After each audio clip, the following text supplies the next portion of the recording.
Alrighty. Hello. Wait, where am I? Why am I invisible? What? Oh, there we go. There we go. Hello, hello. How's it going, everyone? How's it going? 3 days in a row of Horse Girls. Blame the holidays. I was gonna do Silk Song, then the vote tied, and then I was like, oh no, what do I do? And then I was like, well, if I think about it, oh wait. Anyways. Hello, hello. You distracted me, Nays. Today we're going to do a react stream. Anyways, back to my rant. I was going to do Silk Song, but then I was like, well, wait a minute. Let me think about it. If I do Silk Song, I don't really know where bosses are going to begin and end. And that's going to be a little bit harder to judge. Like, okay, maybe I should call it here. Maybe, this is enough for today, blah, blah, blah. With the react stream, I can pretty much just end the stream after a video at any point. And since tomorrow is Thanksgiving, words, I'll probably have to cut today's stream a little bit shorter than normal. Hello, hello. So I figured it would be easier for me just to do a react. And I normally like to do 2 react streams a week.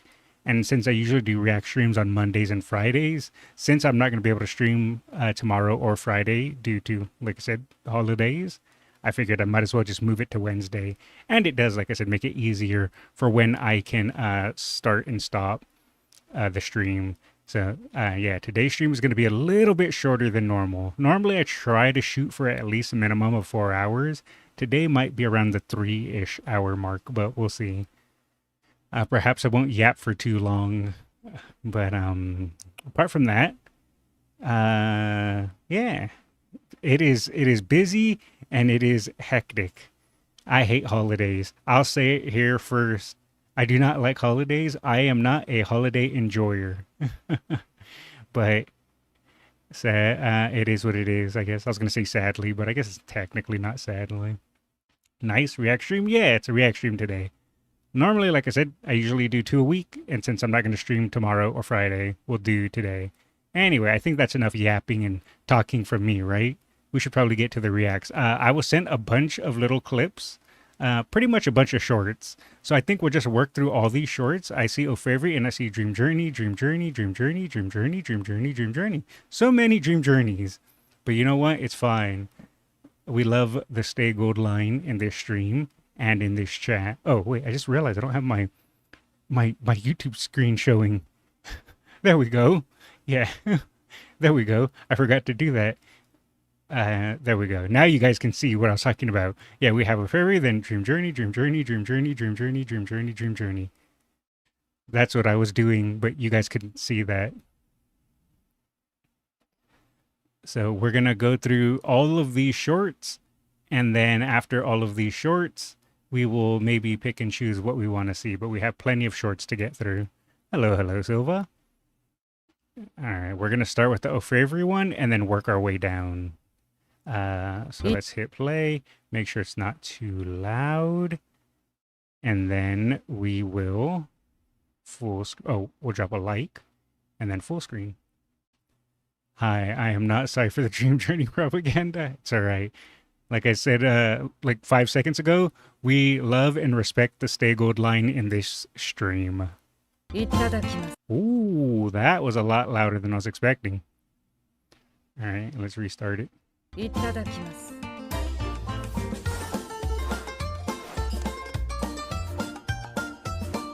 Oh, she's just having a nice little dinner.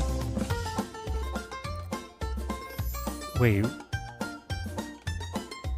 why is she eating so many things? Is this just her favorite eating?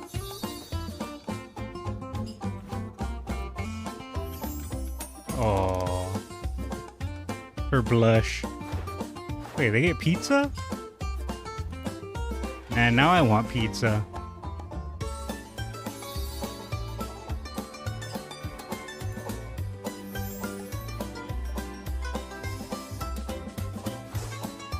Oh, look at that big chili pepper. What was that? Spicy stew?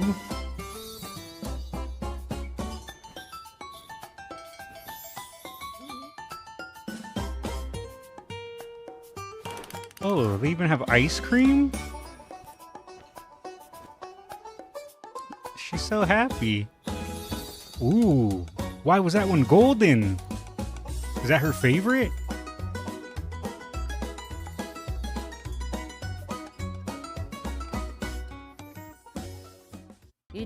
I could probably watch that all day. A favorite being adorable. You can grow plants and cook foods for certain buffs in the scenario. This is the animation for the new scenario to be implemented in the future. Oh, okay. Because it's the gold family, maybe? Oh, that's why it glowed golden? Makes sense to me. All right, so I believe this is the same thing that we just watched of Orfevre. This is now Dream Journey eating a bunch of foods. This one is also a tad loud, but it's all right.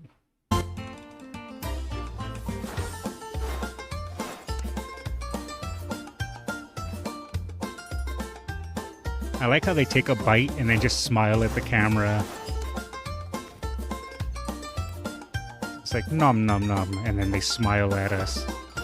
Again, this just makes me want pizza.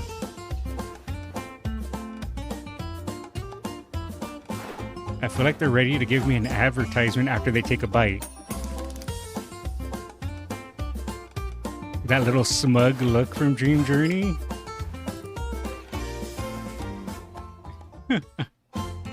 Alright, that was good.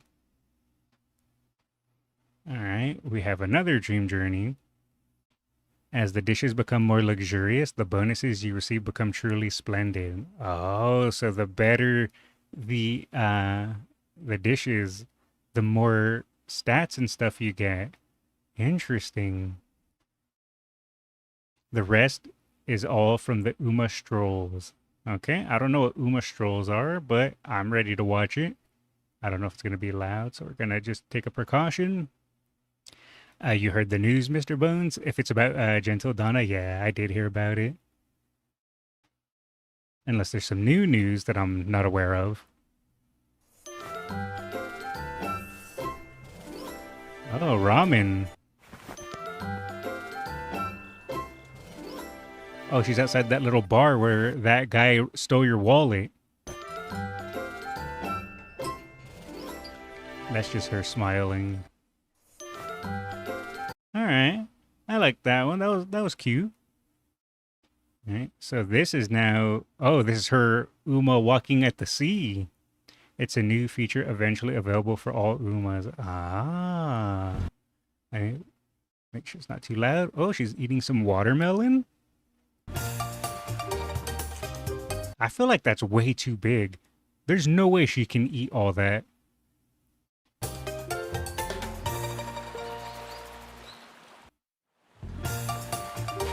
Damn.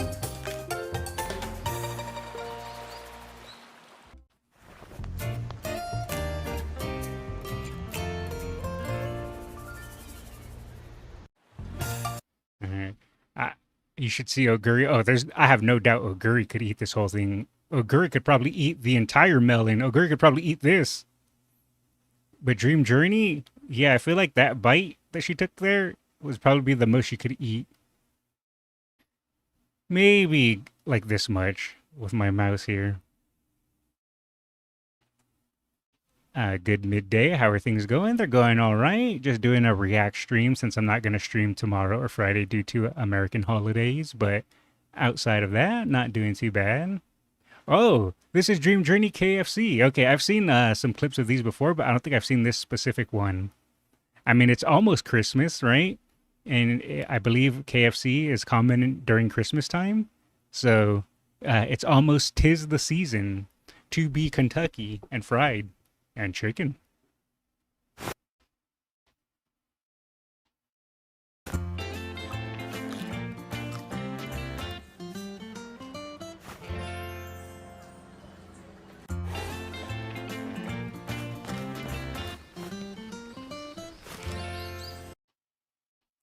It's finger licking good.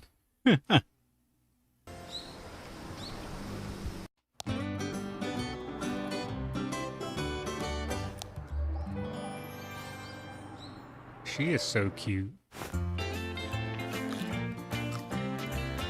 Wait, did it repeat? I got distracted by her being adorable. It did repeat. KFC collab. This is Japan only. Oh, is it Japan only? Hopefully there'll be a global one, but if not, we get to just be excited to see the Japanese version. Seeing of every version of this is kind of funny. I think I've seen it before, but I can't recall off the top of my head. I thought Christmas starts early November. No, Christmas is at the end of December. So it'll be around this time next month. Just got here. Advanced happy Thanksgiving again. Thank you. And may I suggest a short Gentle Donna tribute after? Yeah, I think I have. I was sent a few videos of Gentle Donna races. Uh, yeah, here's a Gentle Donna Arima Kinen, and I think I was sent another one. Yeah, here's a Gentle Donna Japan Cup. So we'll probably watch these. And I think I was sent something else. I forgot to load these. Okay, it wasn't these ones. But I know I have a couple things. I think there was also a short of Gentle Donna that someone sent me. Oh, here it is. Yeah, okay, so we'll probably watch these together. Oh man, my brother and I watched all of these in a video that took 30 minutes to go through. Love seeing their casual outfits. I've seen a few of those as well, like a little compilation of a bunch of the little shorts. They're really good. Let me see. I feel like Dream Journey would be the kind to fry human bodies and sell it if she owns a KFC. I mean, if it tastes good, it tastes good, right? Actually, I'm very curious whether this animation will be implemented in the global version as well. I would like to see, I would like for that to be the case. I don't know if it will, because I feel like I, I don't know if KFC would allow global, but I guess they would have to discuss it in business. I don't know for sure though. I know it's just store in my country really like to decorate for Christmas very early. Yeah, that's true. It's the same thing here. As soon as Halloween ends in America, you start seeing Christmas decorations. Like people already started decorating, stores already started decorating, Christmas music starts playing. Maybe they will collab with the global KFC to add this. It'd be nice, but it's hard to say. We might get it in global with the KFC logos removed. Yeah, that I could see that being a thing for sure. If we just get like a fried chicken collab, it wouldn't be KFC specifically, and they cut out all the logos. I definitely see them doing that for sure. About KFC collab, at worst, they can redo and remove the store logo. Yeah, that's probably what they might have to do because I don't know, like I said, if KFC would allow it globally. Maybe if it was just America, I could see them kind of doing the same thing, but globally, I don't think they would allow it. Japan is no different. On Halloween night, supermarkets were already displaying Christmas merchandise. Oh, it's the same there? That's pretty funny. Anyways, Now we have Dream Journey Valentine's Day. Let's drop a like. Let's make sure it's not too loud. Ooh, she got us, I'm assuming, some Valentine's chocolates. For me? Aw, thank you. Wait. It's... Okay, it is chocolate. I'm gonna says, here's some chocolate from Dream Journey. That's what I'm gonna assume it says.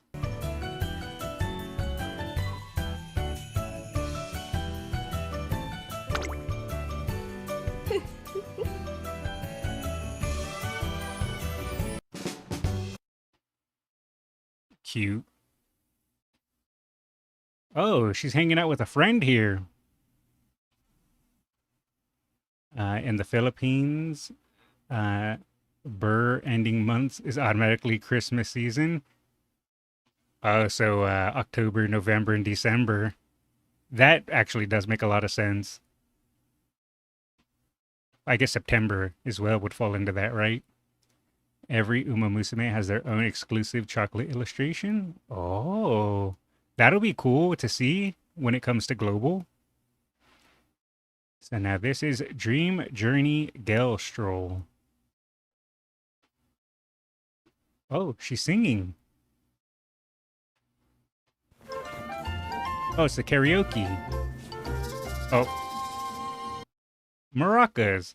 What? Why are you here with maracas? Maybe she's just cheering for Dream Journey.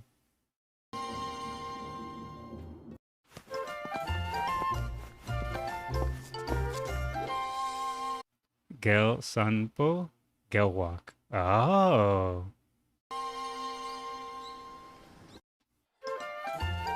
Oh, she's doing her nails.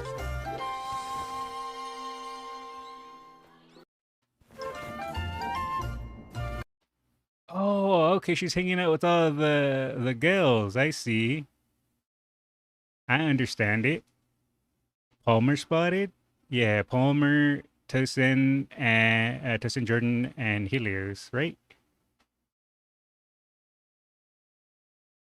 Yeah. Wait, was Helios here? Was I hallucinating? I thought I saw Helios somewhere. Maybe not. I might have been hallucinating. All right, so now we have... There was no Helios? Okay, then I was hallucinating. It was just double Tosin Jordan. You might not notice, but Cygames really did redo lots of animations for global launch. They translated every director's fan. Oh, I did see that.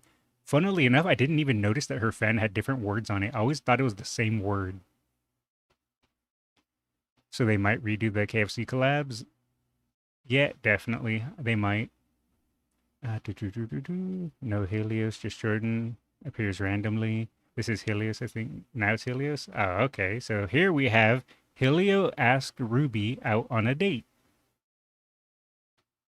Oh,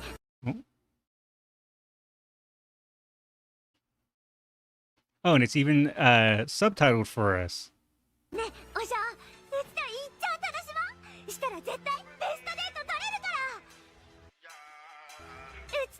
What? Why was there basketball there for a second?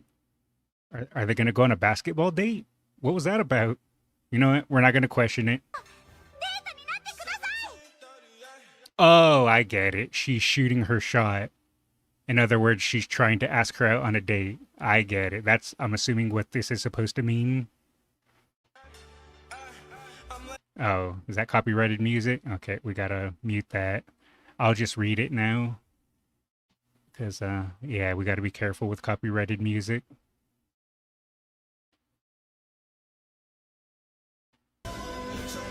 Yeah, it has copyright music. Absolute cinema.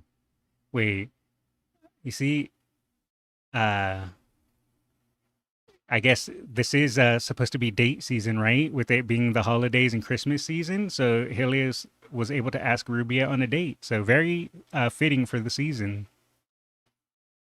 All right. And now we have this Asian Flash, and after this we'll do the Gentle Donna videos I was in. I have some races from Gentle Donna, and we have this short here from Gentle Donna. I'm gonna just put these together so that way we can watch them, and that'll just be a little small tribute to the passing of Gentle Donna. But we'll watch this Asian Flash one first, and then after that we'll do the few Gentle Donna videos.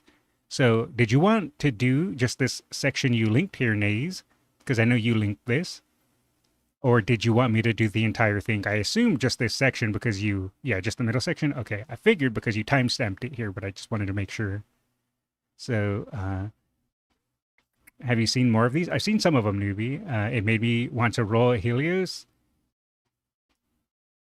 Helios, at least the English translation, I think I'm too much of an old man. It kind of bugs me the way they used slang, or at least English slang. It's too zoomery for an old man like me. But I get what they were trying to do because I know she speaks a unique way in Japanese, and that was how they kind of translated it. But I think I'm just too much of a boomer. I'm too old. All right, so this is Shadows in the Darkness Asian Flash Outfit Trainee Events.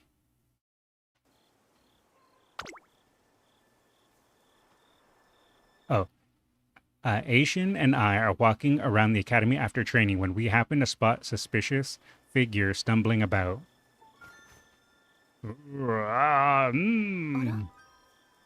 I wonder what's wrong with that person. Perhaps they don't feel well. No, that's not it. Their movements are too erratic for someone who is unwell. The figure sways to and fro, shoulders slumped and arms hanging limp as they walk. In fact, they look like a zombie. What? Trainer, please do not say such nonsensical things. Brains. I think they just said brains. No, they're probably just hungry. At any rate, we should see if they're all right. If they're not well, they may need help. Are you okay? If you're feeling poorly. Oh, she screamed for me. Run! One look at the person's terrifying face as they lunge at us, and there's no mistaking it. They really are a zombie. Pant, pant. How can this be? It's a real zombie. But that's impossible. I admit their unpredictable movements resemble those of a zombie. But I cannot accept that such unscientific, irrational phenomena exist in this world. Oh, they did it for me. Oh, and she screamed for me as well. Run for your life, or we have to stand and fight. Run for your life! I won't believe it. Zombies cannot physically exist. Run! Right. Well. What's wrong? My legs won't move. I'm too scared. I'm done for. Save yourself. Take my hand. Okay. I wasn't expecting to be a zombie today. Thankfully, the zombie is slow, so I managed to pull Asian Flash out of there and make a clean getaway. Huff, huff. Did we make it out alive? We're safe now. Thank goodness. Apologies for my earlier behavior and for grabbing your hand like that. Anyways, thank you for saving me. Had you not been so quick to take action, I would not have been able to escape. From the bottom of my heart, thank you. Oh, I better return to the dorm. It's getting late. I'll walk you back. Oh, thank you. You have done so much for me as it is. To be honest, I was very frightened early. Phew, man, it's hard to breathe in these full face masks. But I managed a full 30 minutes in it. I feel so much better now. It turns out there wasn't a zombie. It was just a gold ship the entire time. Hehehe. Nothing makes you appreciate being alive more than a good old zombie routine. After learning the truth, Asian Flash would glare at Goldchip for the next 3 days with eyes cold enough to freeze the Arctic twice whenever they cross paths. Oh, now this is the other option. We stand and fight. Be that as it may, I don't know of any countermeasures against a zombie. Do you have any talismans or charms? Charms? Yes, I do. I have one for transit safety. Take this. Ah! It didn't work. What do we do now? Pray. Okay, oh higher power above, vanquish this impure soul. Cast them into the furthest reaches of, anywhere but here, please, I beg of you. Ho, ho, ho, ho. What? Why is it squat dancing? It's no use, our prayers didn't work either. Now what? Is all hope lost? How about a warding spell? A warding spell, that's it. I'm sure it'll work on such an evil spirit. Toy, toy, toy, toy, toy, toy, toy, toy, toy. Yes? It's working. Toy, toy, toy, toy, toy, toy. Toy, toy, toy. We did it. We defeated the zombie. But the instant the zombie falls to the ground, a full face mask slips off its head. Ooh, that was 30 minutes on the nose. As they say, it's best to be left wanting a little more. Pardon me, Goshi, but what exactly were you doing? Huh? I was doing a zombie routine to appreciate being alive, obviously. You mean you don't? Ah, cheeseburgers. What? Why did you... I didn't know Goldchip was American. It's almost time for my rickshaw drift wooden wheels of fury routine. There she goes. Sigh, I have no words. I'm just so very relieved it was not a real zombie.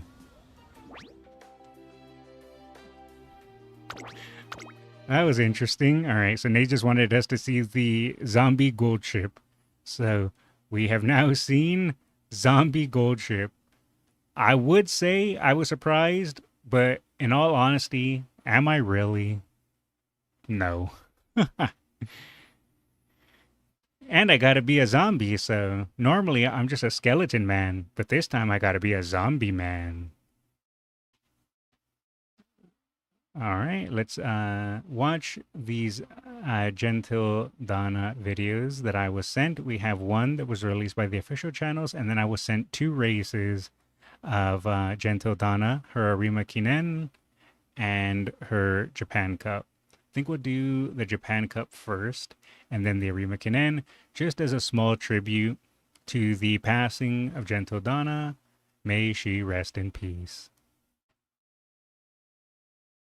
Alright, let's make sure that is not too loud. You need to watch the 2012 one. Did I miss the 2012 one? No, that's Almond Eye. Where did I put it? Oh, is this Japan Cup 2012? Oh, no, this one is 2013, at least according to this.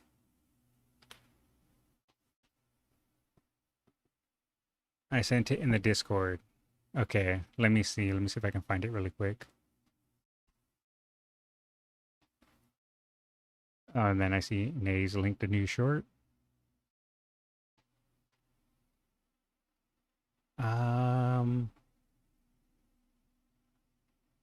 Oh, that's the retirement ceremony. That one was, Oh, okay, here we go. The 2012 one I see here. Oh, okay, I see what this is. Yeah, okay, yeah. That one's I put it in. I had to put that one in my next stream because it was barely released 4 hours ago. And I have a rule of not watching a video unless it's at least 3 days old. So that way I don't interfere with the views of the original channel. So I have just a self-imposed rule of not reacting to things until they're at least 3 days old. So for that one, we'll have to just skip, but we can watch these other ones. All right, we'll start with this one first. Let's see, does it have subtitles? Oh, it's just auto-generated subtitles. The other one is English commentary. Yeah, I think the ones that I pulled up here were English commentary. All right. うん、しょっと。うん、カメラついた。では、ジェンテルさん、どんな筋トレなさってるんですか？ I'm trying to tell, is that who's the voice of the person recording her? I don't think it's an Uma that we know, is it? Because I don't recognize the voice. Oh, it's a Buena Vista. Oh, okay. Yeah, I didn't recognize her voice. 特別に見せてあげましょう。ミュージック、スタート。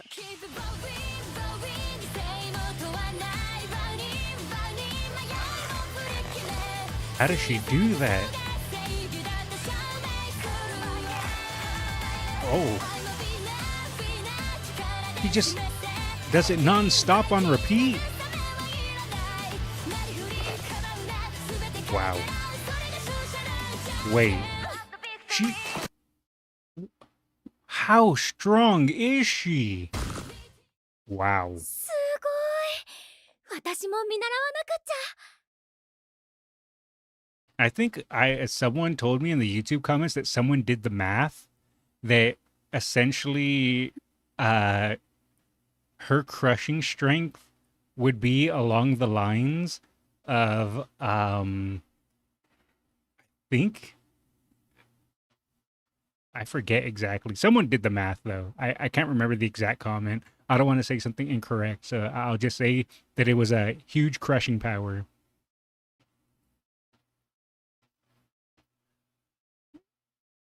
She is crushing very hard, iron ball in her hand.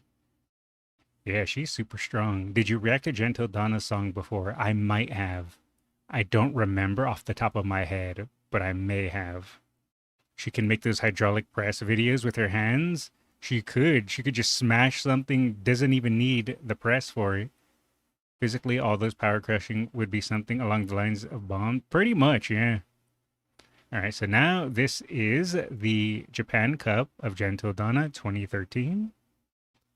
As it is with race videos, scientifically calculated her strength is 114 tons. That's crazy. Watch the 2012 first. The 2012 one, it's wait, where did I close my other ones? Yeah, the 2012 one is if it's the one that I just talked about, it's too soon for me to watch it. I have to wait for that one. Unless there's another one. I'm not seeing another one. The other one. Okay, hold on. Let me see. I might have missed it. I'm going back and looking at the posts. Is it in the React section? Okay. There's a Rima Kinen 2014. English commentary. That's the one I have pulled up.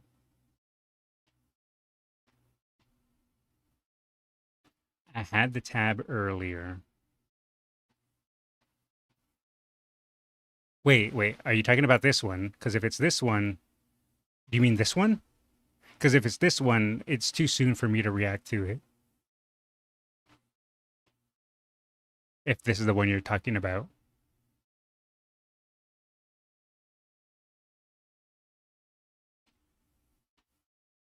I just want to make sure.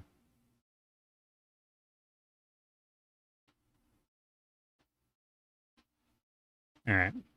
If it is that one, then yeah, it's too soon for me to react to it. So I'm just going to do the 2013 one. Normally how we go with races, since in the past, you saw the 2012 before the 2013.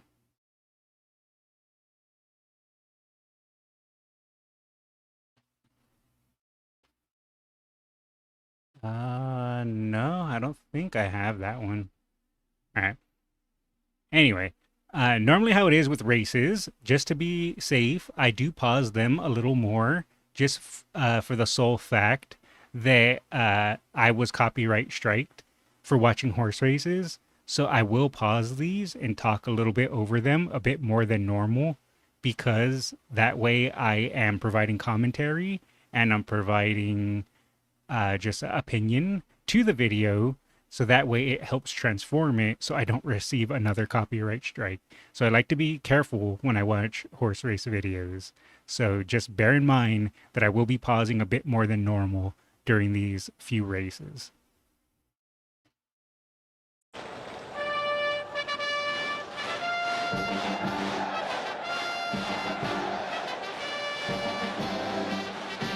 I always love the opening ceremonies.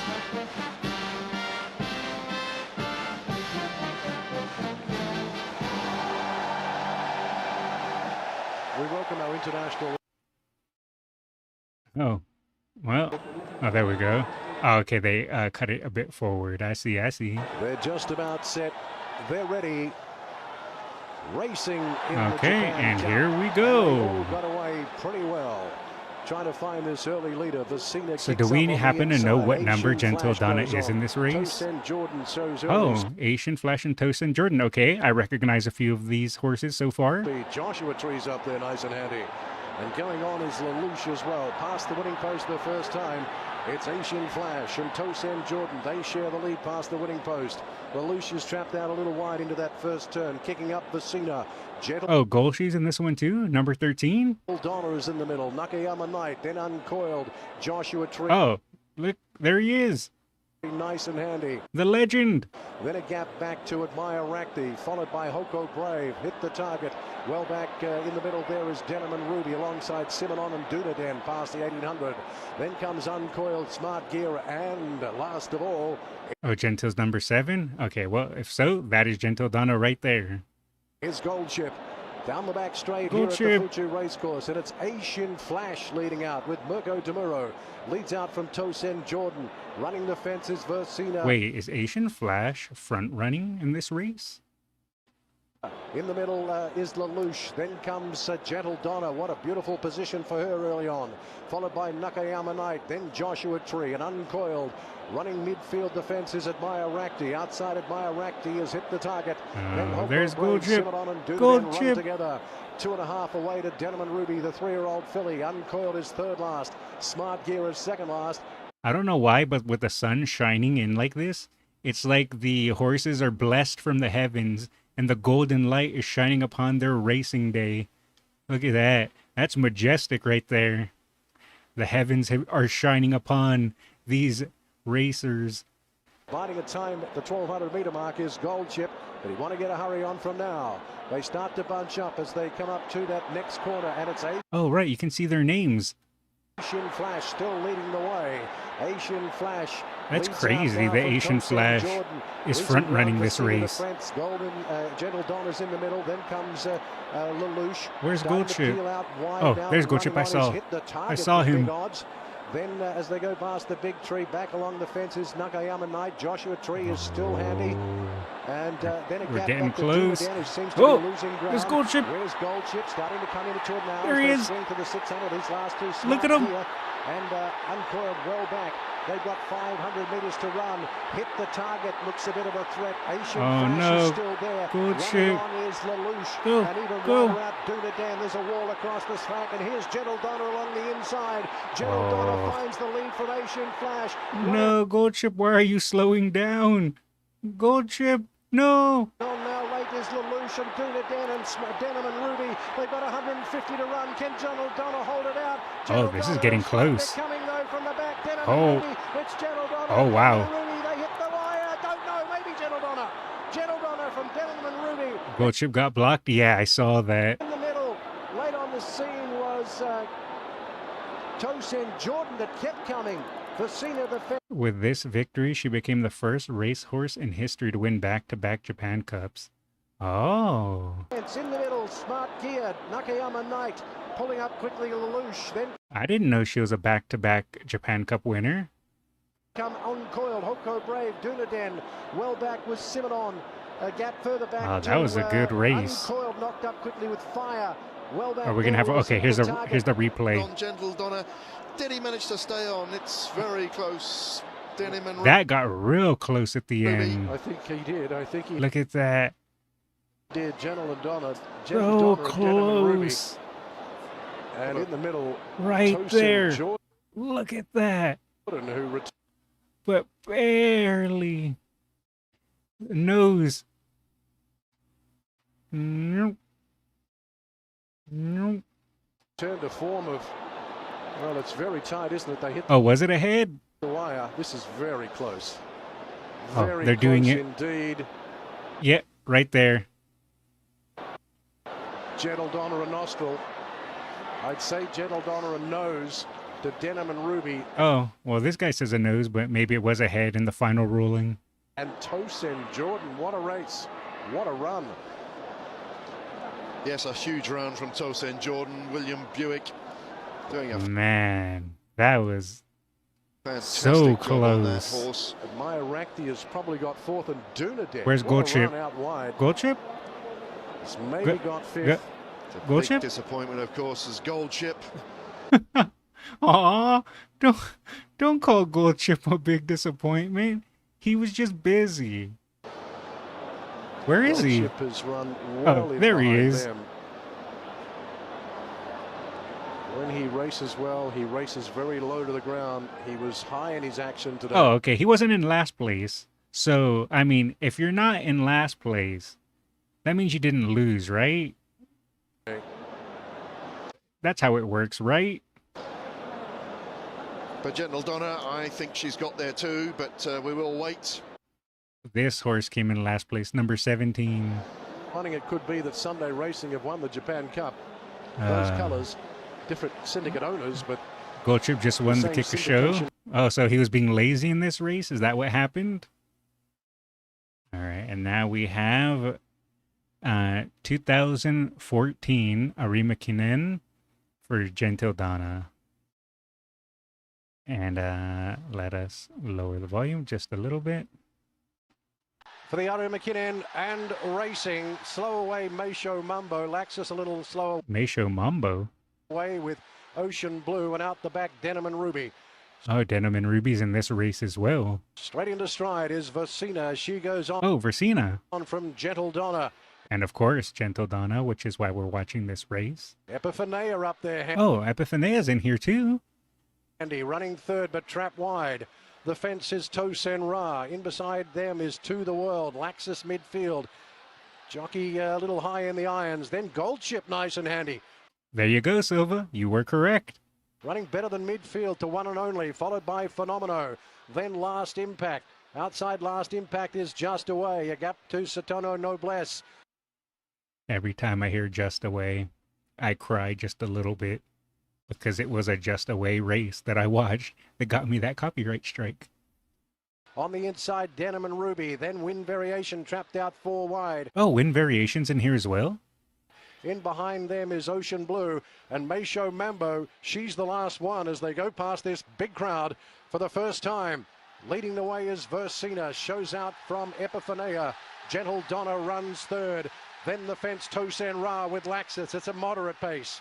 Then One and Only, followed by To the World. Last Impact. Pulling is Phenomeno. Out wide is Win Variation. Then Goldship lost. Oh, Phenomeno is in here as well? Man, this was a stacked race. I mean, well, it is Arima Kinan, right? That's where all the fan favorites that people vote for to enter the race. I believe that's how this works. A bit of ground, went back to Denim and Ruby. Satono Noblesse Just Away and Ocean Blue with Meisho Mambo still last. 1400 to run and Versina goes on at a leisurely pace. Leads out by 2 from Epiphanea. Then 4 lengths That's a away to pretty good Gentle Donna lead. and Tosen Ra. Followed by Laxus. The fence One and Only. Starting to go on but continues to be wide is Phenomeno. Then To the World inside Last Impact. Midfield is Goldship. Then Win Variation followed by There's Denim and Goldship. Ruby. Just Come on, away, Goldship. starting to move a little Come on. closer. Satono Noblesse, Ocean Blue and Meisho Mambo can't go the speed. She's still last. Under 1,000 metres to run in the Ari McKinnon for 2014. And it's Versina, not too much change. 3 lengths the way of Gold Chip. Epipanea, Gold Chip. followed by Gentle Gold Chip. Donna, Tosen Ra, Come on. and Laxus.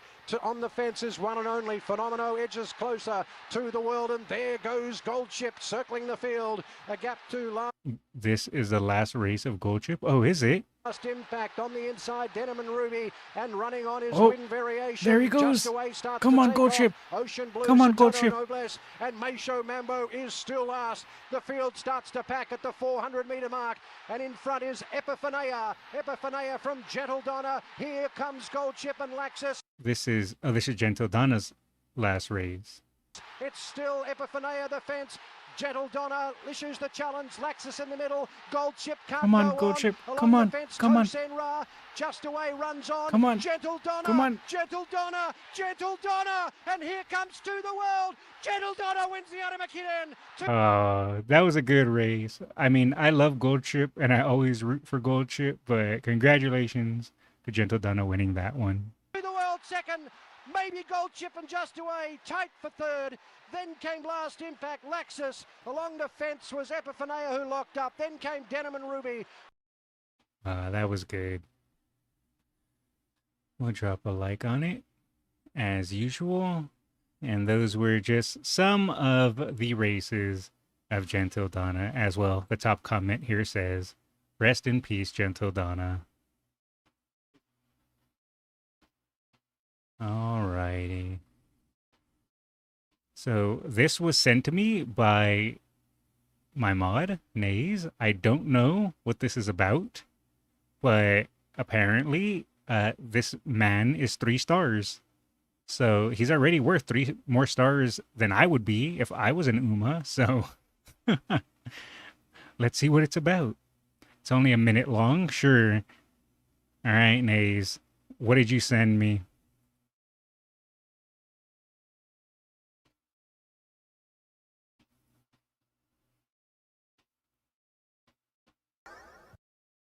From what the description said, it's the Team Spica Trainer VA. Oh, okay. So this is them. They have their own SSRs.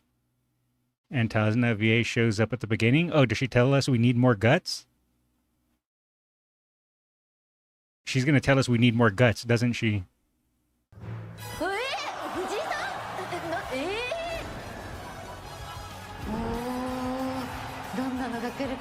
Spica is pronounced like speaker. Okay, so Spica.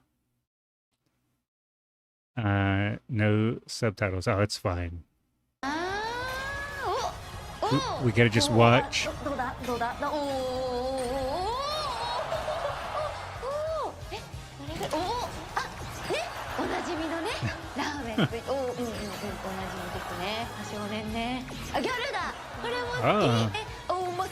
Oh, repeat. Oh, three-peat. そろそろ来るでしょ来るよねおー来たいいものしかお届けしない。それが僕。おすごいすごいすごいすごいすごい Oh, nice suit. なん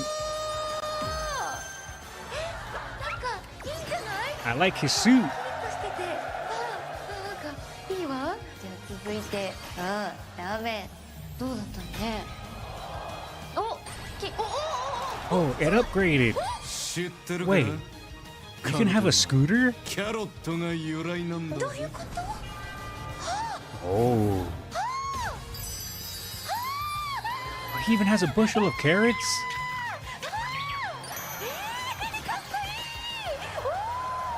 Alright, I like his suit too. Good pool. 2 3 stars? 1 2 3 2 stars? That was a good pool. Alright. That was good. I like that. Alrighty, alrighty. I got mixed up. That is the second Arima Canon Gold Trip participated in. It's the third one. Gold Trip won 2012, 2013, lost to O'Favery 2014, lost to Gentle. And wait, I think I said that backwards. Won 2012, 2013, lost to O'Favery, and 2014, lost to Gentle. Gotcha. Oh, and that was Bourbon's trainer. Ah, okay. All right, so now we can go ahead and continue onwards. What do we want to see?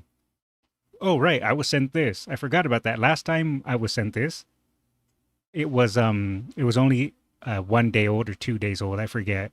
And I have a self rule of 3 days, and now it passed that rule. So what we can do is we can watch this one.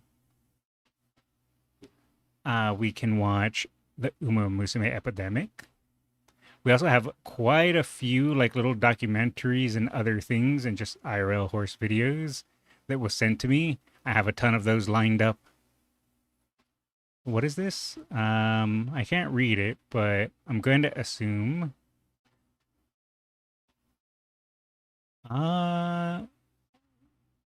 It's obviously a race. I'm not sure which race though.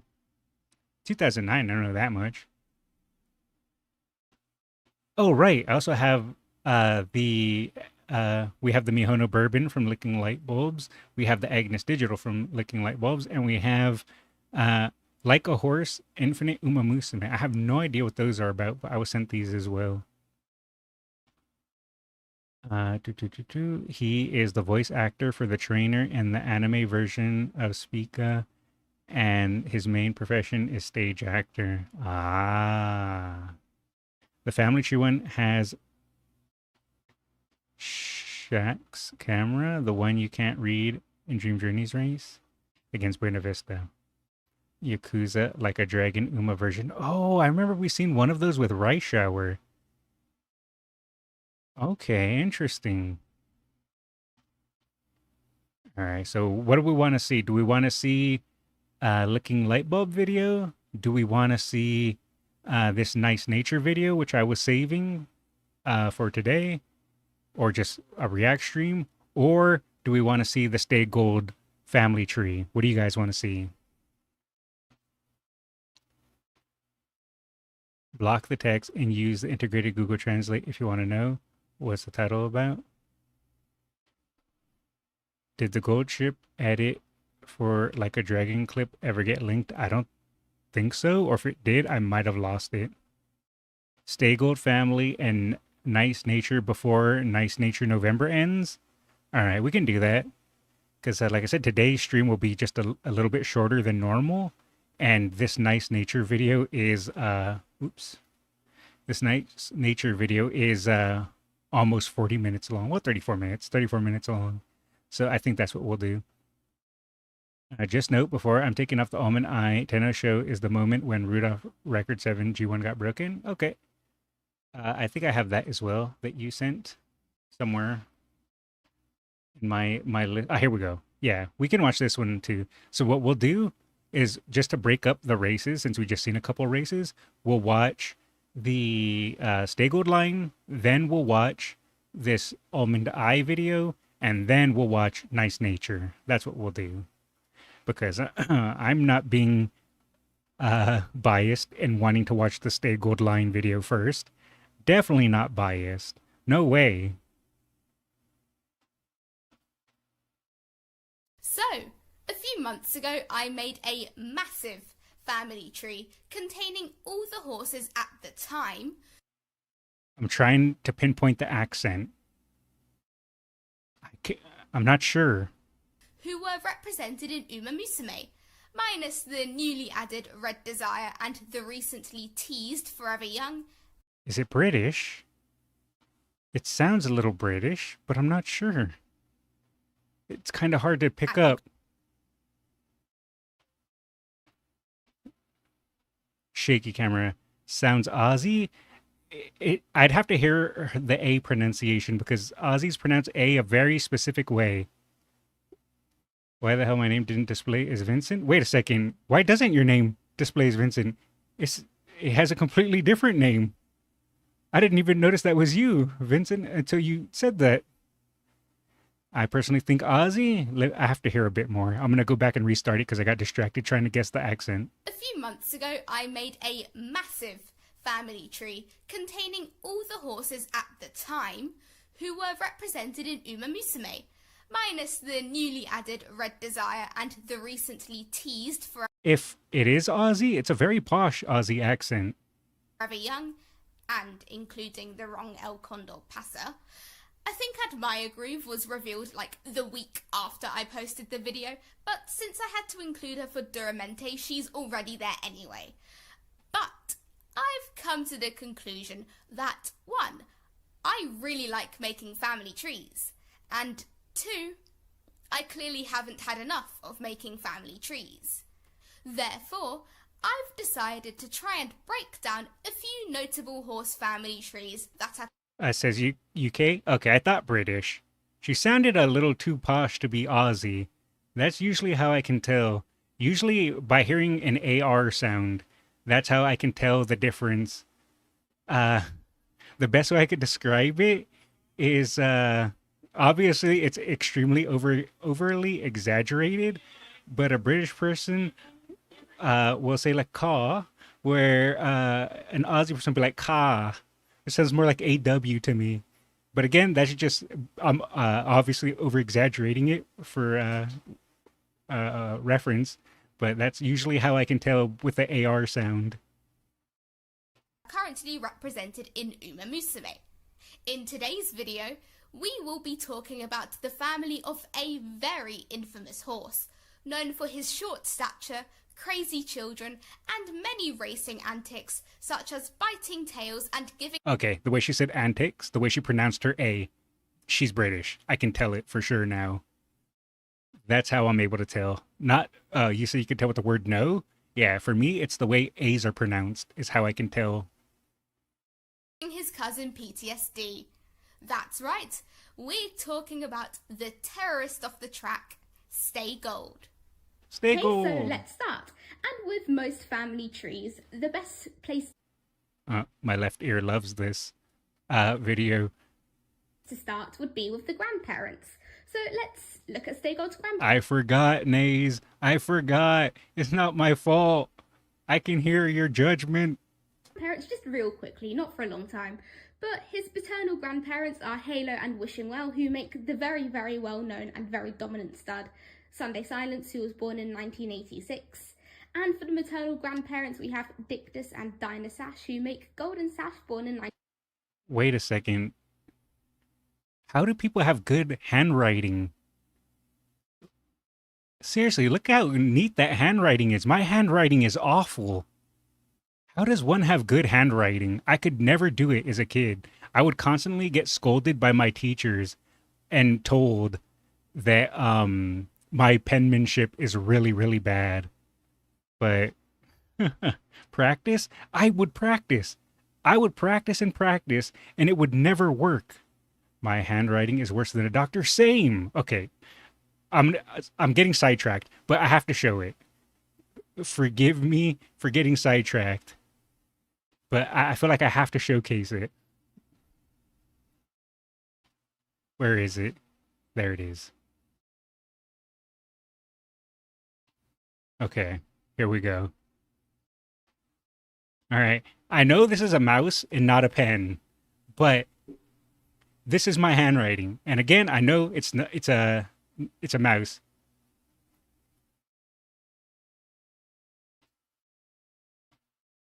There you go. That's my handwriting. Hello, stream.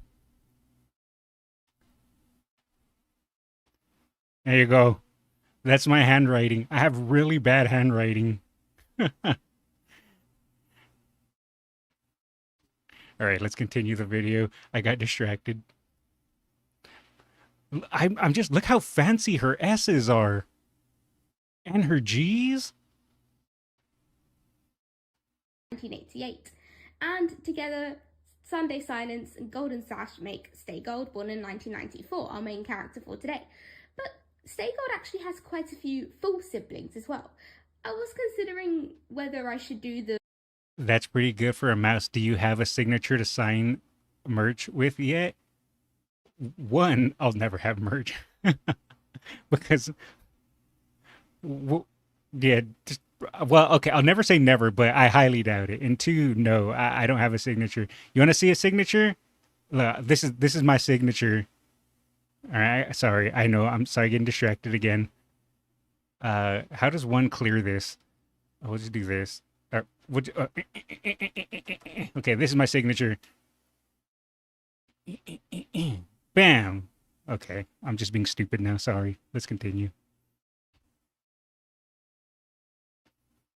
The half siblings as well, but we would quite literally be here all day because Sunday Silence has a lot of kids, and I'm not even going to talk about his grandkids, there's too many. So I said, let's just do the full siblings for today. So Stay Gold has 4 full siblings, mind you. So in 2000 we have a mare called Catch the Gold. 2001 I had my French speaking friend tell me how to pronounce this, it might be wrong, but Leclerc, I don't know, but she was born in 2001. It's okay. I can't read French anyways. Or understand French, so you get a pass. I linked her family tree video again. Oh, okay. She is probably left-handed. I think I was meant to be left-handed, but I went right-handed. But I think I was born to be left-handed. Having good handwriting isn't 100% best thing either. I get told constantly mine looks like it was printed instead of written by pen. Wait, really? That means yours has to be really neat then. I was told that mine looks like a 5-year-old wrote it. I'd love merch signed by the one, the only Krakskullz. I feel sorry for you, newbie. Anyways, let's continue. And then 2002 we have Princess Gold, which is a beautiful name, mind you. And then 2003 we have Gilly. I don't know how to pronounce it, I tried my best. But that's all for Stay Gold's full siblings. But what if I told you that Golden Sash actually has a full sibling who is quite important in terms of Umamusume? Because Golden Sash actually has a full brother called Soccer Boy, born Oh, I heard of Soccer Boy. in 1985. And Soccer Boy actually has 2 kids who are in Umamusume in the forms of Naruto Top Road, born in 1996. Nays? This is why I want my other mods to ban you. And Hishi Miracle, born in 1999. I didn't put the dates of death for all of the horses because low-key it's actually kind of hard to find, but I do believe Hishi Miracle might still be alive. I don't know, correct me if I'm wrong, but I think he is still going The blue pen is male and the red pen is female. Oh, okay, thank you. strong. So that's very nice. Right, so that's Stay Gold and his siblings and his cousins. Let's move on. Okay, so before we go more into depth about Stay Gold's family tree, I thought it would be nice to just show Azriel, no, don't encourage him. everyone where we currently are in Umamusume, as in like who we currently have in the game. I hope we get a few more, but this is where we are. So Stay Gold and Oriental Art have 2 kids in Umamusume in the forms of Dream Journey and Orfevre. So yeah, they are full siblings, and that's why they are siblings in the game as well, because they share the same mother in Oriental Art. But Orfevre has a kid called Lucky Lilac, who's also in the game. So Lucky Lilac is currently the only grandchild of Stay Alright, I'm no longer reading chat. You guys have gone off the deep end. Gold in Umamusume. Again, hopefully we get more, especially Orfevre. Like some of Stay Gold's kids do have some very like well-known children as well, so hopefully we get a few more. Moving on, but Stay Gold and Point Flag have the very infamous gold ship. Stay Gold and Deerwink have Nakayama Festa, and then Stay Gold and Delaroche have Good evening. Phenomenal. So that's the Stay Gold family. But you will notice that Point Flag and Oriental Art are circled, and that is because they're both Major McQueen's daughters. So, yeah. Oh, I didn't know Point Flag was Major McQueen's daughter. Oh, that's right, because Goldship, that's his grandfather. Right. I forgot about that. Well, not that Major McQueen was his grandfather, but Point Flag was Major McQueen's daughter. Sumaru Boy passed away before Gentle Donna. Sumaru Boy is damn sired by Soccer Boy. Oh, okay. I made Daki Makuras of Uma Krakskullz in Umamusume memes. I'd get that last one. Now I'm gonna have to pull it up. Oh boy, what have you guys done? Hold on. Oh, okay. Well, you made some AI generated Krakskullz Daki Makura images. Hold on. Now I gotta look at these. What are you guys doing? Chat. What have you guys become?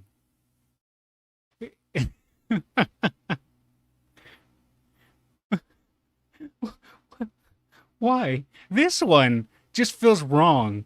Why her ears bone? I don't I don't know what even to say about this one. Honestly, I kind of like this one. I'm not gonna lie. I don't know why someone clipped a bit of her tail fur, but outside of that, not bad, honestly. Okay. This one actually is not that bad either, to be honest. But this is what AI was made for? Oh no, you made another one? Wait. Wait. I kind of like this one too. This actually does look kind of legit. You know. All right. Let's go back to the videos. Sorry. I got distracted. You guys are distracting me. Those did look kind of good though, not gonna lie. That's great, isn't it? So, Gold Ship and Dream Journey and Lefebvre actually share. I still like Nishino Skulls more though. No matter how many times I say it, it just will never go away. No matter how many times I try to lie to myself that Nishino Skulls doesn't exist, she just keeps coming back. I burned the image from my mind, but you guys keep reminding me. The tail looks like a mount for the undead in WoW, but horse girl? Kinda, yeah. More common ancestors than they do with the rest of Stay Gold's kids because they share 3 out of 4 grandparents. That's great. So, yeah, I thought that was nice. And then also, I just included Soccer Boy's kids. So, Naruto Top Road and Hishi Miracle are Stay Gold's cousins, which, again, very nice. Oh, I It's didn't nice know they to were have some cousins. You know what I mean? So, that's the Umamusume family tree so far. But, you know, we need a bit more. Let's move on. Okay, so let's start with all of the kids that Stay Gold has with Oriental art because there's a lot. A lot of people say that Oriental art is Stay Gold's true love, and that's probably because of how many kids they had. Because I don't know, I didn't look That is a lot of entirely, kids. but I'm pretty sure that Stay Gold did have the most children with Oriental art. Maybe the 2 horses really did love each other. That's kind of cute. But anyway, Stay Gold and Oriental art have Dream Journey, born in 2004. The same year as me, and Lefebvre in 2008. Oh, don't say that. 2004? I'm an old man. Oh, right in the heart. I can't even imagine being born in 2000. I was already in high school. All right, I gotta hit play. That hit me. That hit me right in the feels a little too hard. But they have a lot more kids. You know, these 2 are the oldest, but they have a lot more after this. So they have Leon de Famille, I don't know how to pronounce it, in 2010. And then Ash Gold in 2012. An unnamed filly born in 2013, which I couldn't find her name. I know your feels, Skulls. Thank you. I graduated in 2007. Yeah. The person that made this video was still barely learning how to walk, newbie. While you were graduating, while I was in high school as well. And then you have Point Flag, the abusive spouse. Oh no. Kind of like how Saiyan Sky and Nishino Flower had the most offspring with each other. Ah, true. And then Orphan in 2014. And then Now that's just cruel. How could you name a horse Orphan? Unless it's supposed to mean something else. Dernier Or in 2015. So it's quite a few. It's a lot. It's a lot. But I thought it would be nice to just talk about some of the grandkids. Spoiler alert, I only did Lefebvre and Gold Ship because I don't want to spend too long doing this low key, but also I think those two did just have the more famous grandchildren of Seigold, so we're just focusing on that for now. Oh, it's supposed to be pronounced fiend, so it's not orphan, it's orphine. Okay. I was about to say, that's messed up. Man, being born before 2000s, and you hear someone born in 2004 is 21 years old now? Yeah, I know. It's crazy. Orphine golden finale in Latin. Oh, is that how that? Oh, okay. Coughs in 2000s. Man, I'm just an old man. I guess I just got to learn to accept it. In 2008, I think I was probably on Xbox Live playing Halo and COD 4. Yep. 2008, I was definitely playing Halo 3 on Xbox Live. And that was around the time I was quitting RuneScape and was starting to pick up World of Warcraft. If they ever add Oriental art in the game, she's going to look almost identical to Orfevre. Ooh, that'll be cool. Anyway, Orfevre time. So, as we know already, Orfevre with Lilac Said Lace has Lucky Lilac, born in 2015, but he has a few more very notable kids. So, he has Epoca d'Oro in 2015 with Daiwa Passion. I looked and no, she is not Daiwa Scarlet's sister. I think I did look up her pedigree. I don't remember anything at all. Maybe I'll look it up another day. But yeah, I think Epoca d'Oro lives with Tanino Gimlet, Transcend, Asian Flash, Wonder Acute, and also some other horses in the Versailles farm. I'll look it up. I think they have a fundraiser going on, so maybe check that out. But anyway, next with Vite Marché, he has Marche Lorraine, born in 2015. With Air Fuel, he has Silver Sonic in 2015, who was known for that one time he jumped over the railing. At the start of the race, ran all the way to second, and then it didn't stop running after the race ended, so he ended up jumping over a fence, but he got his leg caught in the fence and kind of thrashed around for a bit and then went still, and then everyone started freaking out because, oh my god, we could have a horse with a fatal leg injury. But no, he was just sulking and eating grass, and it was quite funny. But it was pretty pretty funny. In the end. It would have been scary, but now we know that he's completely fine. And now I believe he's actually a jumping horse. So go on, the Silver Sonic. But moving on. Lucky Lilac and Buena Vista are best friends in real life. I would think that Point Flag or Oriental art would look like McQueen. Point Flag would most likely be a cross of McQueen and Goldship to you. Oh, can we call her McGolshi? That just sounds like a McDonald's breakfast item, actually. Or maybe a drink. McGolshi. With Moen, he has Melody Lane in 2016 as well. And if you look at the clip with Silver Sonic's lovely incident, Melody Lane actually goes up to him to kind of check on him. I don't know, because they are siblings. But I also believe Melody Lane is, I want to say, the lightest horse to win a G1. Or maybe even to run a G1. But she was known for being very, very small. She is small. You can see how small she is. She's tiny. But it's the Seigold genes. I mean, Seigold is known for being a very small horse. Or he was. R.I.P. But, also Dream Journey is known for being very, very small. So I guess it's in the family. Like my family. But anyway, moving on. Ushba Tessero, born in 2017, is arguably Orfevre's most well-known child. I think he's actually the highest earning horse currently in Japan. Oh. That's cool, isn't it? Anyway, moving on. And then we have Justin Turbo, born in 2018. I know about Justin Turbo. He has a very lovely Twitter account. I think he's really cute. They have him cosplay a lot. And, I love the owners, whoever's running the Justin Turbo account, because it's the cutest thing I've ever seen. Speaking of that, I think I actually have a video that I haven't gotten to yet that's a Justin Turbo. I'm pretty sure I just seen it. Maybe not. Maybe I did watch them already. I'm not sure. Anyway, back to the video. Distracted once again. Where'd it go? There it is.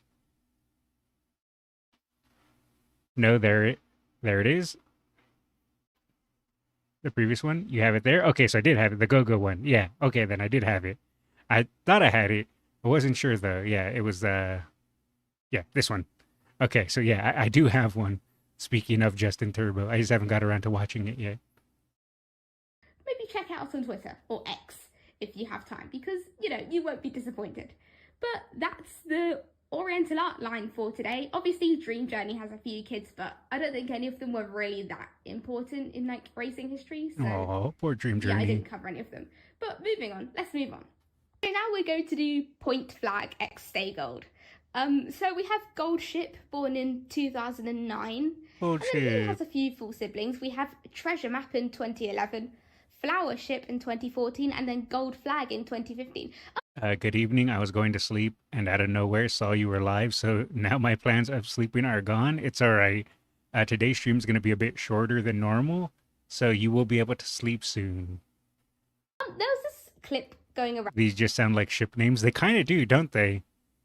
around, or this picture going around of what was apparently Stay Gold and Point Flag, with Point Flag next to a very, very small horse. Apparently that's not actually Stay Gold. That might actually be Gold Flag. But I don't know. I thought it would be nice to point out. But anyway, let's talk about Gold Ship's kids, because he has a lot. He has a lot. So Gold Ship has Win Mighty in 2017. Ubelieben in 2018, who I believe actually just had a foal with Equinox. So go on, gal. I think she's very cute. I've only seen a few pictures of her, but I do love my mares, so why not? But she has a full sibling called Minor Emperor in 2020. Which, again, I like full siblings. I think they're pretty cool. I think it's nice to just look at a pedigree and go, hang on a minute, you have the same parents as another horse I know. I don't know. I like family trees if you haven't figured it out already. But moving on. Gold Ship has Gold Avanti, born in 2019, who is also quite prominent on social media. Überleben is surviving in German. Oh, interesting. There's a lot of conflicting information about whether or not Gold Avanti is a mare or a stallion, but I believe she is a mare. But anyway, and then we have Golden Snap, born in 2020. Melody Lane is pretty small. Yeah, I think she's the one that's as small, if not smaller, than Stay Gold, correct? Who I think she just ran in Australia. I don't know if she has run in Australia or if she's about to.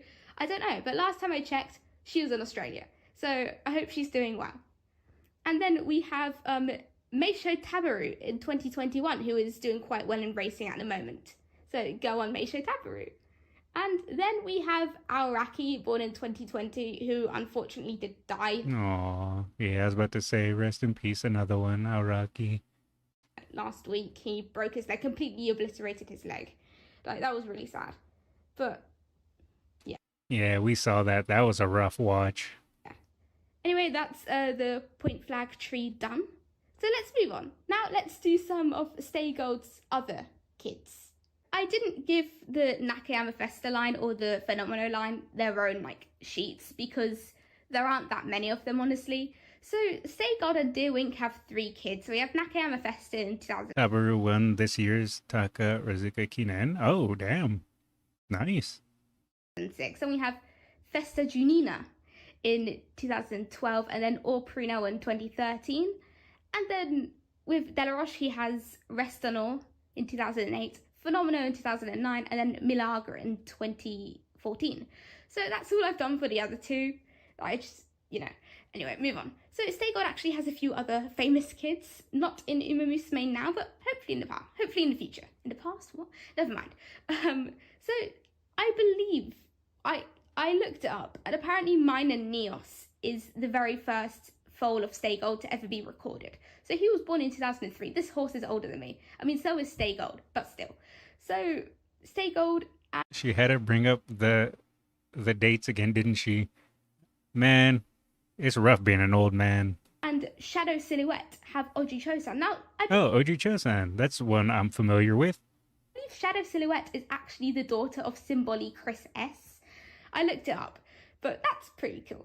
I think I might do a Symboli Chris S video because I wanted to cover Epiphanea at some point, but I don't know, I might do some more pedigree videos, but let's focus on Stay Gold. So Oji Chosan is a very famous jumping horse. It's not jumping, is it? It's like a race that includes jumping. Steeplechase. Oh, she got it. I was about to say it. Steeplechase. But yeah, he also... You're 43 going on 80. I feel you on that one. Lives with Wonder Acute and the gang, so that's nice. So Stay Gold and Regenbogen have Rainbow Line in 2013. Stay Gold, Summer Eternity have Win Bright in 2014. With Willpower, he has Indie Champ in 2015, who I believe is probably one of the youngest. What with having a pacemaker and having had a stroke recently? Oh man. Hopefully you're recovering nicely. I'm sorry to hear that. And then we have Stay Foolish in 2015 as well. And then Stay Gold actually bred with Sweep Tosho, which I didn't know.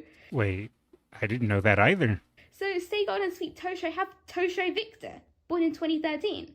So, I think that's pretty cool. I mean, Sweep Tosho has a lot of kids with other horses that are represented in Umamusume. I think she was a pretty prominent mare. So, yeah, that's basically it. Yeah, that's all for today. I might do some more horses in the future. I'm thinking Special Week next so I can talk about Epiphania. Or I'll do Deep Impact so I can yap about Gentle Donna again. But, I don't know. Anyway, as usual, if this video is mediocre enough for you, OG then Chosun with an please OG remember to Chosun like, plushie. subscribe, and I'll see you next time. Bye! That was good. And we already liked and subscribed, so I enjoyed that. Yeah, stroke recovery was super quick. Well, I'm glad to hear that because I know I've had some family members that have had strokes, and theirs was not quick. It was months, close to a year, like recovery. So I'm glad to hear that you were able to bounce back. It's like the Japanese summer festival, but more related to harvest and rural settings. Ah, okay. Gentle Donna, yeah. Rest in peace. Unfortunately, her favorite Gentle passed away. Video came out before Gentle passed. Aw. Yeah, she probably will make a follow-up. All right. Let us watch the race for Almond Eye.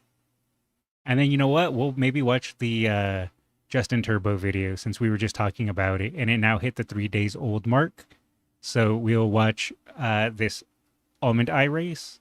Then we'll watch the Justin Turbo.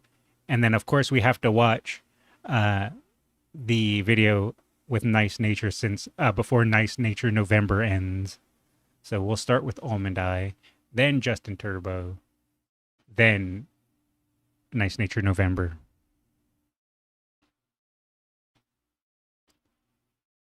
Yeah, stroke was on Sunday morning, and I was fully recovered by Tuesday. Or Saturday morning, then you're recovered by Tuesday. Wow. You weren't kidding. That was a super quick recovery. Yuichi Kitamura on Chronogenesis. The ceremony. Amadai 156.2, the record for the track and the race of last year. Just the 12 runners in the 81st running of the Tenno Show Autumn. Welcome to our international audience for Group 1 racing from Japan. Racing now. And Don't cry on the Nice Nature video. Oh, is it a sad one? Cagney pinged the gates, went straight to the lead from Danon Kingley. Danon Premium swoops over from a wide gate, goes up to the lead and takes it over from... Let's see, I'm trying to find Almond Eye. Cagney. Running third is Kaseki. I believe number 9. I think number 9 there might be Almond Eye. Danon Kingley in fourth, and going on is Almond Eye. In between runners is Win Bright, then comes Jinambo, followed by Blast One Piece. Chronogenesis in the last. Okay, I'm recognizing some of these names. Chronogenesis, Blast One Piece. Second half of the field, followed by Firamon. 3 lengths away, Scarlet Keller, and the tail of the field is Cadena. Down the back straight they run in this 2,000-meter journey and rolling along in... Oh, I was about to say, oh, I can see the names, but they're written in Japanese this time. Front, it's Danon Premium. Leads out by 3 lengths from Daiwa Cagney. It's a good pace past the 1,400. Oh, yeah, I see it right there. Well, there it is. The shadow roll. Running third is Kaseki. Now Almond Eye up into fourth. Danon Kingley back in fifth. Then Win Bright back on the fences. Blast One Piece. Jinambo is pulling hard. Then a gap back to Chronogenesis. On its inside, Firamon. Then 3 lengths away to Scarlet. Wait, Why are the jockeys with similar outfits all riding side by side? It's almost like it's intentional. I'm gonna go back a bit. Huh, that was kind of funny. You have let's see, these two, obviously, which are similar. Number 1 there, number 9. Then they go a little forward. And then you have these two, which are riding together. Same owner, yeah, but it's just funny that they're close to each other in the race. And then you scoot back to here, and these two are riding together, which, again, same owner and same colors, but it's just really unique that they're at the same spot. Like, I could see, like, one being here and one being in the front, one being in the middle, one being in the front, you know, but them being side by side is pretty funny. Away to Scarlet Colour and Cadena at the tail of the field. Out on his own in front, down on Premium, still leads by 4. Daiwa Cagney tries to edge a little. The red X is Sunday racing. Oh, this was in the COVID era. Okay. A little bit closer past the 1,000-meter pole. Running third, Kaseki. Armadai still in 4th position with Blast One Piece on the rail in 5th. Chinambo trapped out wide but goes on past Windbright. Then comes down on Kingley, followed by Chronogenesis. Well back. Oh, that's why the crowds are so silent. Okay, yeah, I see what you mean. Run Fearmont, Scarlet Colour, and the last one going Cadena. Last one is Scarlet Colour. Down the side, not too much change in the order as they approach the 600-meter pole. Down on Premium, trying to do it all the way from on the inside, Kiseki. Daiwa Cagney not letting down yet. Armadai out wide at Jinambo, still there joining in, parked up to the 400-meter mark, and it's still on the inside, down on Premium. You can see Almondai slowly inching forward, little by little. Here comes Armadai. He's starting to lengthen out her stride, and now he goes for her now with Armadai starting to stride up to down on Premium, and here comes Chronogenesis storming home late. Yeah, Chronogenesis flew forward too. Holy. It's Armadai. But Almondai takes the lead and, Pheromone. and holds it, goes to the wire. and she she wins it. Armadai beats Pheromone and Chronogenesis. Nice. Down on Premium, back in 4th. It is weird now that I think about it, since I watched those other racing videos and then started watching this one, how oddly silent it is compared to the crowds of the other one. In the center, the red X with the black. Gotcha. Position, followed by Kiseki, Jinambo, then came Daiwa Cagney, followed then by Scarlet Colour.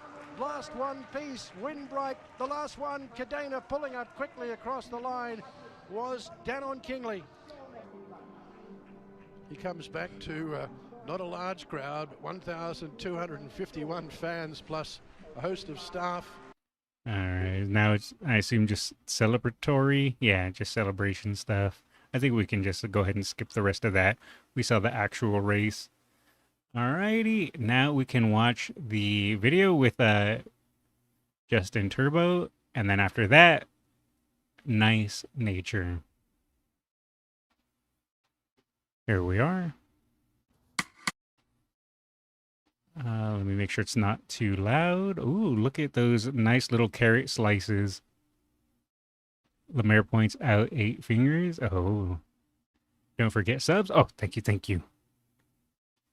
I would have forgotten had you not pointed that out. Thank you. Oh, it's a little loud. Oh, let me just double check to make sure that isn't copyrighted music. Okay.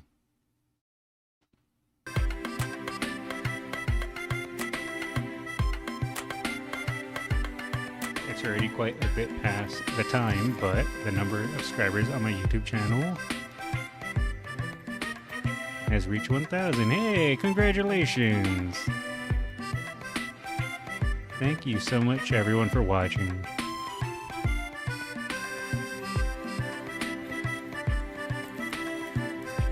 Oh, he gave him a nice little 1,000 carat celebration. Well, it wasn't 1,000 carats, but it was the carats in the shape of 1,000.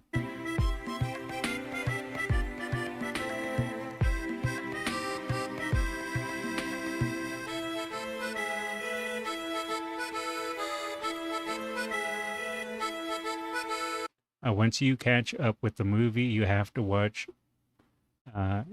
Jungle Pocket's Japanese Derby, and there's a side relief in Japanese commentary, and also Lemaire as well.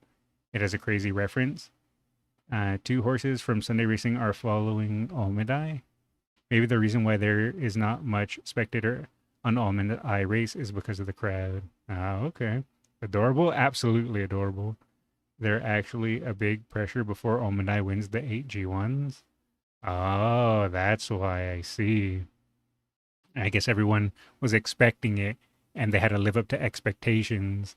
So that's why everyone was like, whew, once it was over. O'Favery look-alike? Yeah, I can see the resemblance.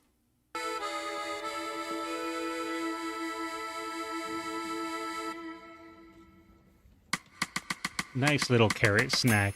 Nom nom nom nom.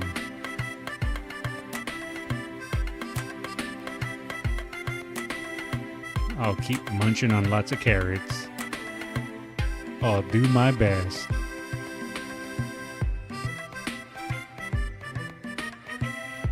Nom nom nom.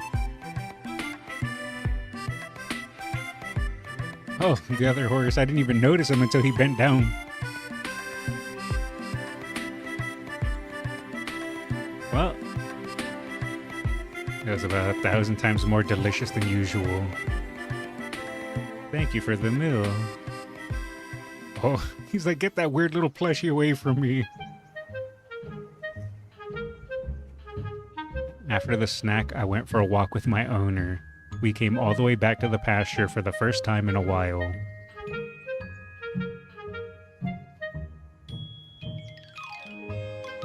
Turbo's stable. Rumi is Goldship offspring. Oh. The walk time is getting shorter, too. I prefer it the usual way there, owner. The 3 white socks, so cute. Yeah, he decided to take 1 sock off, but left 3 of them on.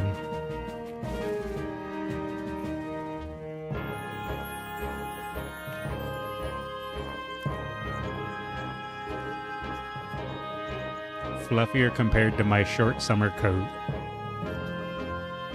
Now I have a longer, fluffier hair.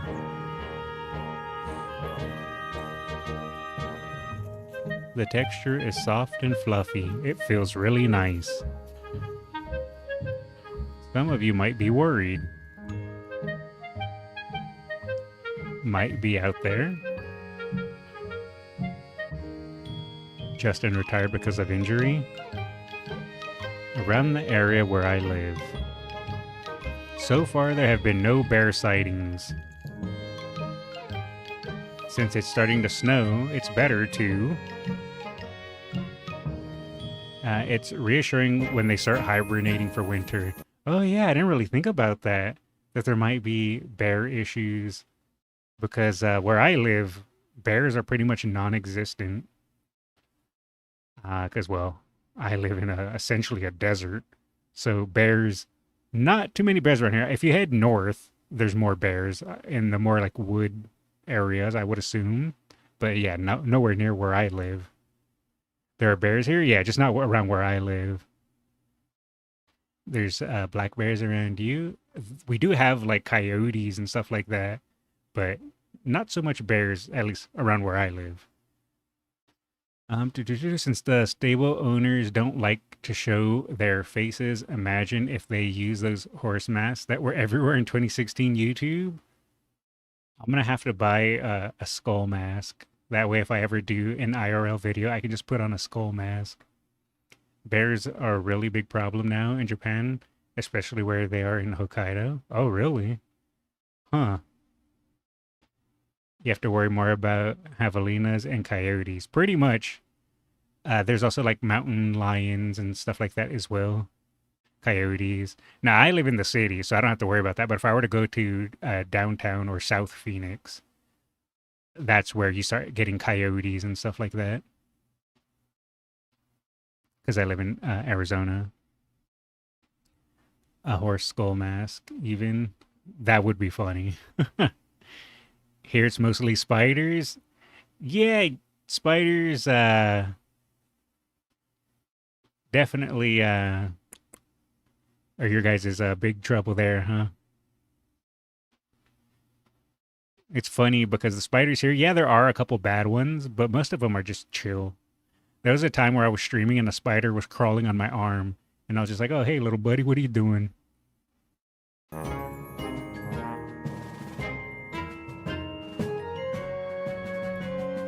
At this time of year, deer, foxes, and other animals can be seen around here too.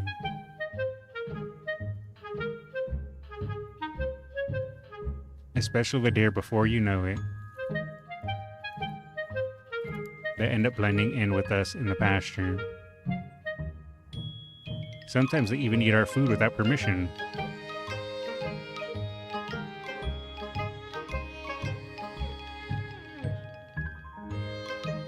On the way back from the pasture, oh, a little stumble there. There was something there that usually isn't left out. I was a little surprised.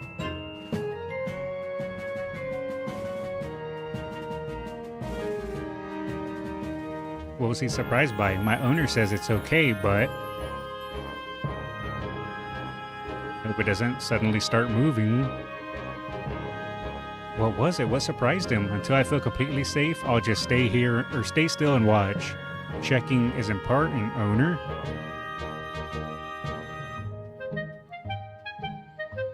Yes, it doesn't seem dangerous.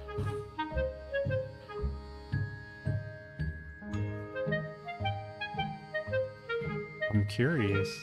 That was a day like that in autumn. Here we have snakes and stuff, but not a single species of bear. And since I live in a village, the only animal that I should be worried about is cobras. There's a lot of here. Yeah, there's quite a few snakes here as well. I think the worst snake that's here in Arizona is the diamondback. I believe that's one of the worst snakes that are here.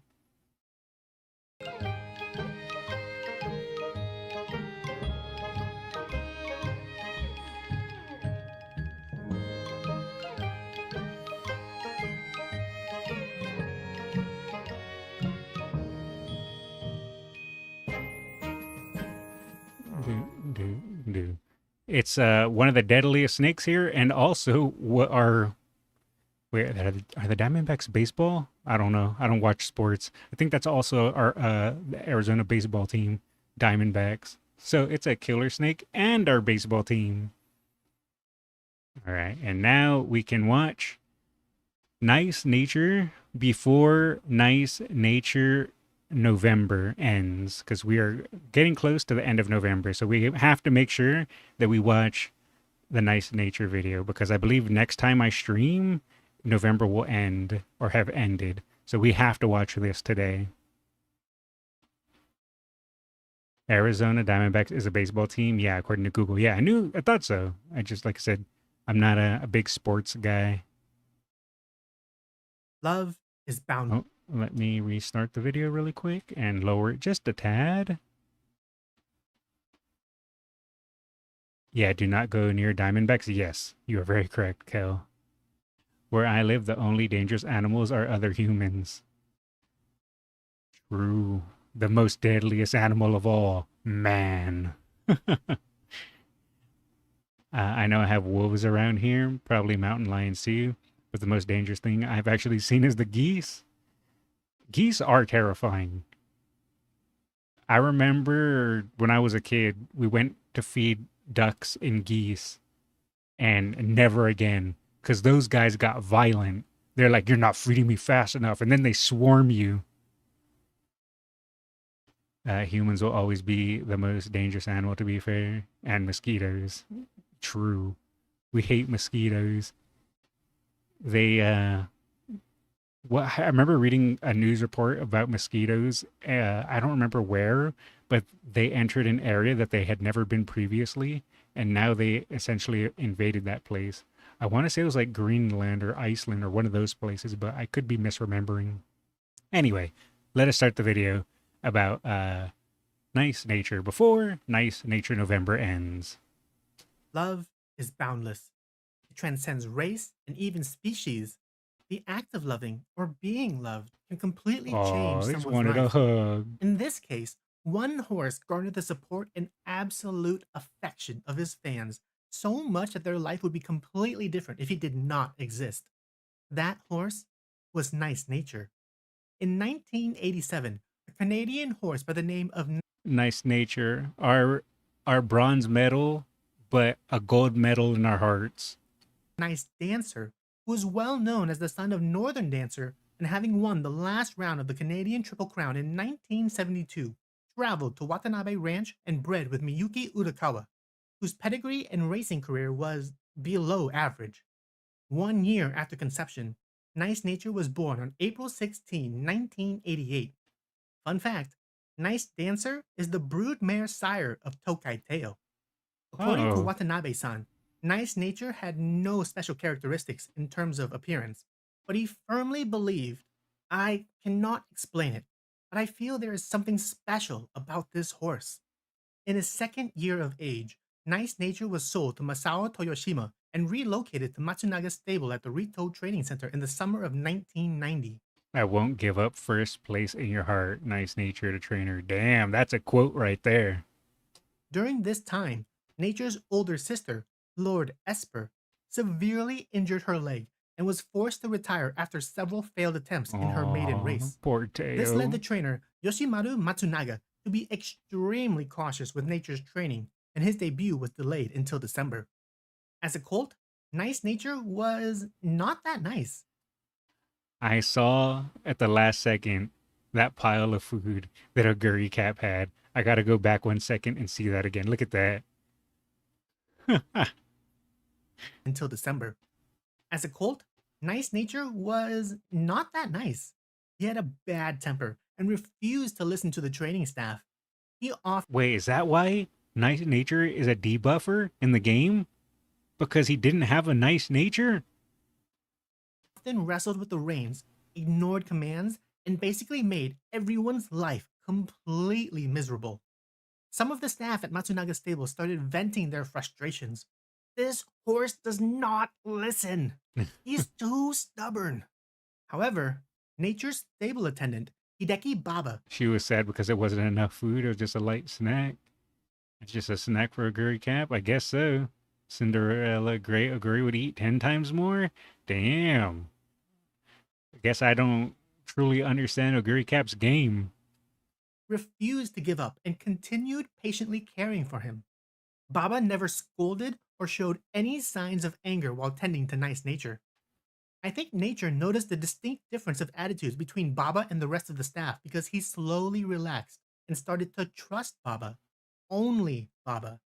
If he noticed Oh, so Nice Nature was one of the horses that had to familiarize themselves with you and I guess build a bond with you before they were more trusting with you. I've heard a few horses like that, but I didn't know specifically Nice Nature was had the temperament of that. Baba was gone, he completely stopped moving during training. Additionally, Nice Nature would not even approach the starting gate come race time if Hideki Baba was not present. Their bond grew so close that Baba could take Nature out to the pasture without holding the reins.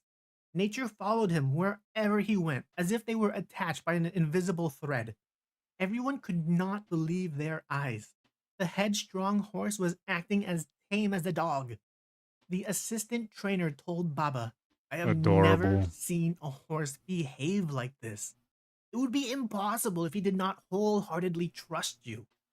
The week before Nature's debut, Baba purchased Mamushi Viper powder and fed it to Nature.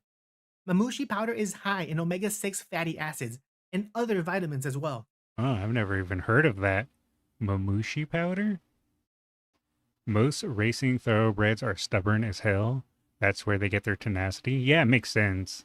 You would figure that racing thoroughbreds would have a bit of a temperament because, well, kind of goes hand in hand with being competitive.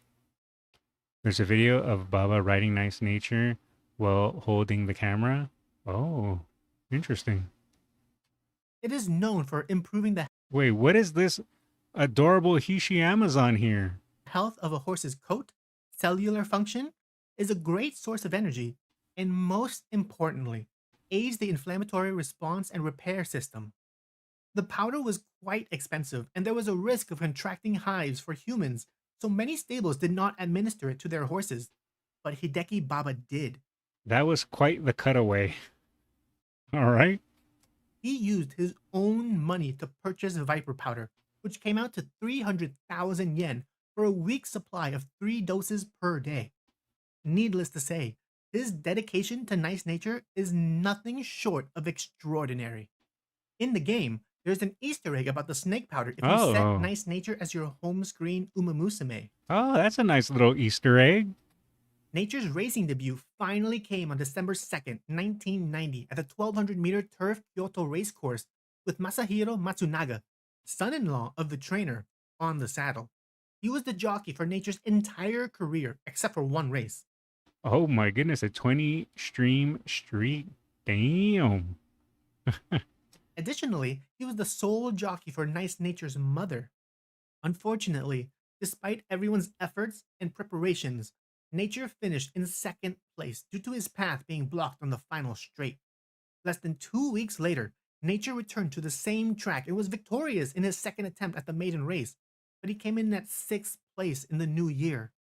1991 was Nice Nature's classic year, so the team set their next goal as the Wakagoma Stakes. Reacts tonight? Yeah, we had to move React Friday to React Wednesday because I'm not going to stream tomorrow or Friday due to Thanksgiving and being spending the holidays with family.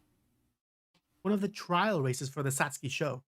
Unfortunately, Nature encountered one of the most promising horses of his generation in this race, Tokai Teo. Although both horses were tightly clustered together in the final stretch, Tokai Teo broke away at the 200-meter mark and claimed victory while Nature was relegated to 3rd place. No. Not only did he not lose the race third. and fail to qualify for the Satsuki show, but his legs were That's going to be a common reoccurrence, isn't it? We all know that. insanely inflamed afterwards. The pain must have been unbearable because Nature developed a high fever just a few days later. Hideki Baba spent every waking moment caring for his bedridden friend. Oh no, are we counting the third place placements? Nature was out of commission for 6 months and completely missed the first That's a 2 long races recovery of Classic time. Triple Crown. He did not return to the racetrack until July 6th, where he finished in 2nd place at the Nadeshiko show. Oh, okay. Even though he did not win, it was clear that Nature was fully recovered from his illness. Actually, that might be an understatement because he dominated every race he competed in while at the Kokura racecourse. Nature finished in 1st place. Wait a second, is that why she has the Kokura racecourse green skill as one of her skills in the game? Man, look at me, I'm learning. At the Shiranui and Hazuki show. Oh, but he didn't stop there. Nice Nature championed the G3 Kokura Kinen and finished 2 lengths ahead of the next horse.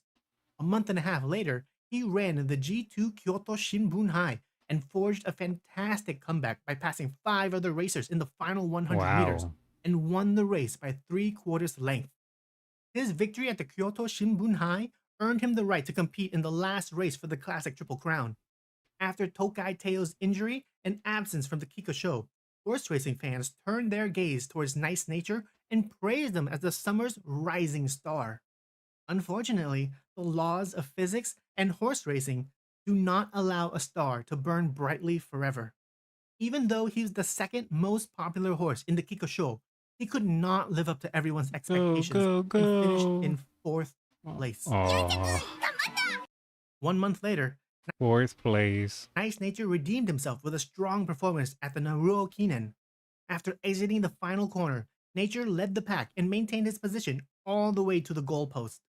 Naturally, Nice Nature amassed more fans with this victory, and they voted him in as the 2nd favorite for the Arima Kinen. He hovered on the outside about 1 length away from Majoro Ryan and Majoro McQueen. Oh, he was battling the Meiji Rose. Up until the final corner. Oh, Twin Turbo. As everyone entered, Nature was forced to the far outside due to the sheer number of horses crammed together in the middle. Oh, Helios was also in here? He was positioned towards the far back after leaving the turn, but Nature dug deep and forcefully accelerated his way towards the front. He passed 11 other racers, but it wasn't enough.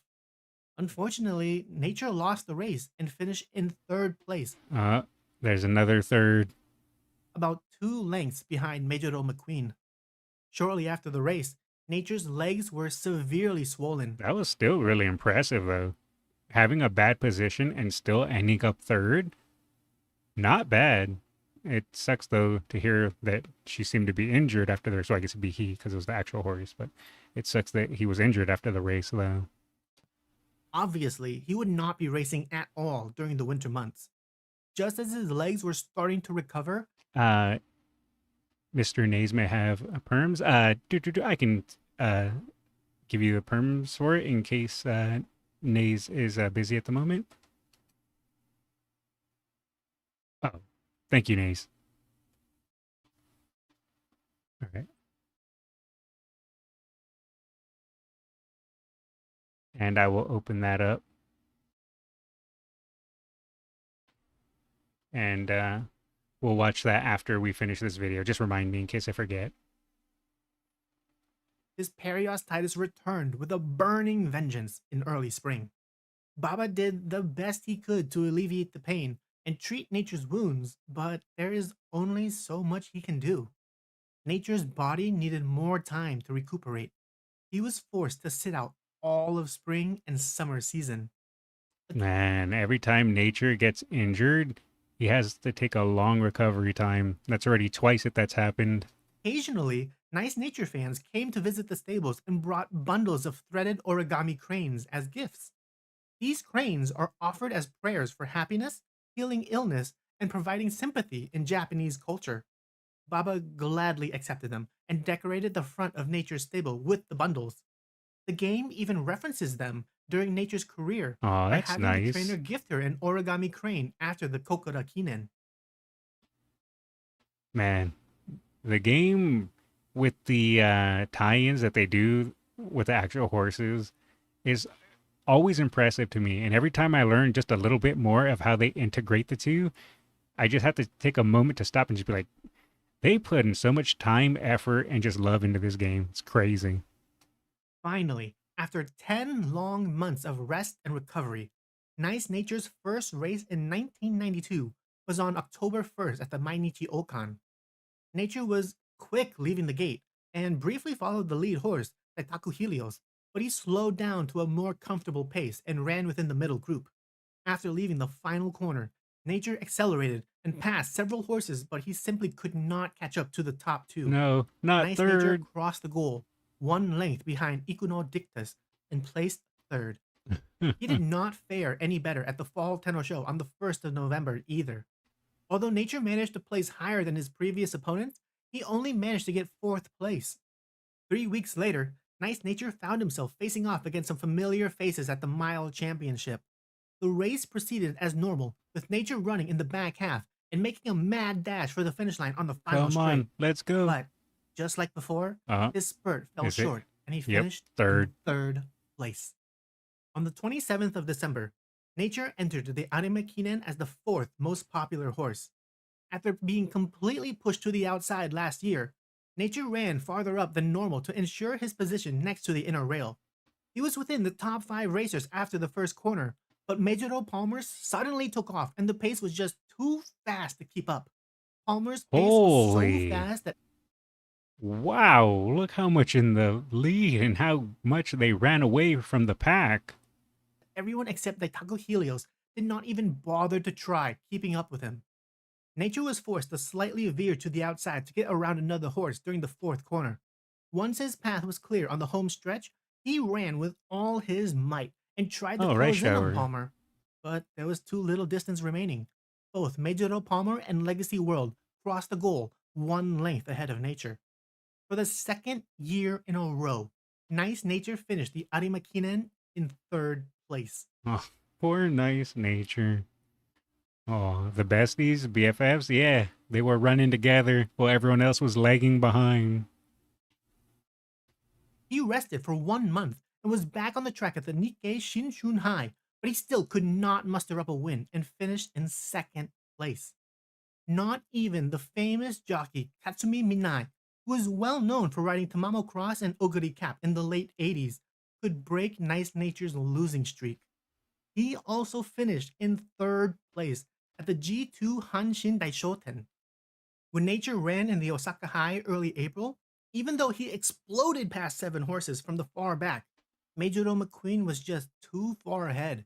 Yeah, I was gonna say Nice Nature seems to have like really good burst and running towards the end speed, but kind of doesn't have enough to push to the front. Has enough to break out and push forward, but not enough to take it all the way. At least from my just amateur understanding. Nice Nature came in at 2nd place, 5 lengths behind McQueen. Unfortunately, his explosive spurt came at a large cost because one of his legs was fractured. Not enough guts. That's what Tazuna would tell me. After the race. It was not a major fracture, but he was forced to take a 6-month I see we shared the same brain cell for a second. hiatus from Man, another injury. competing. Once again, Hideki Baba tended to his every need. Don't worry, Nature. You can rely on me. You're the strongest horse around. I know you'll get through this. When the public heard of Nature's injury, his fans began trickling into the stables to show their support. Baba gratefully accepted their kindness and provided them with impeccable fan service during their visits. Like a parent embarrassing their child, Baba shared stories of Nature's youth to his visitors. He even gave them used masks and saddle cloths from previous races. Baba selflessly shared his love for Nice Nature with the fans, and his own popularity grew as a result. I guess you could say he helped I guess you could say it was his Nice Nature that let him give the fans some of Nice Nature's goods. People were no That's why I'm a streamer. That's why I'm a streamer. Good jokes. I'll see myself out the door. Okay.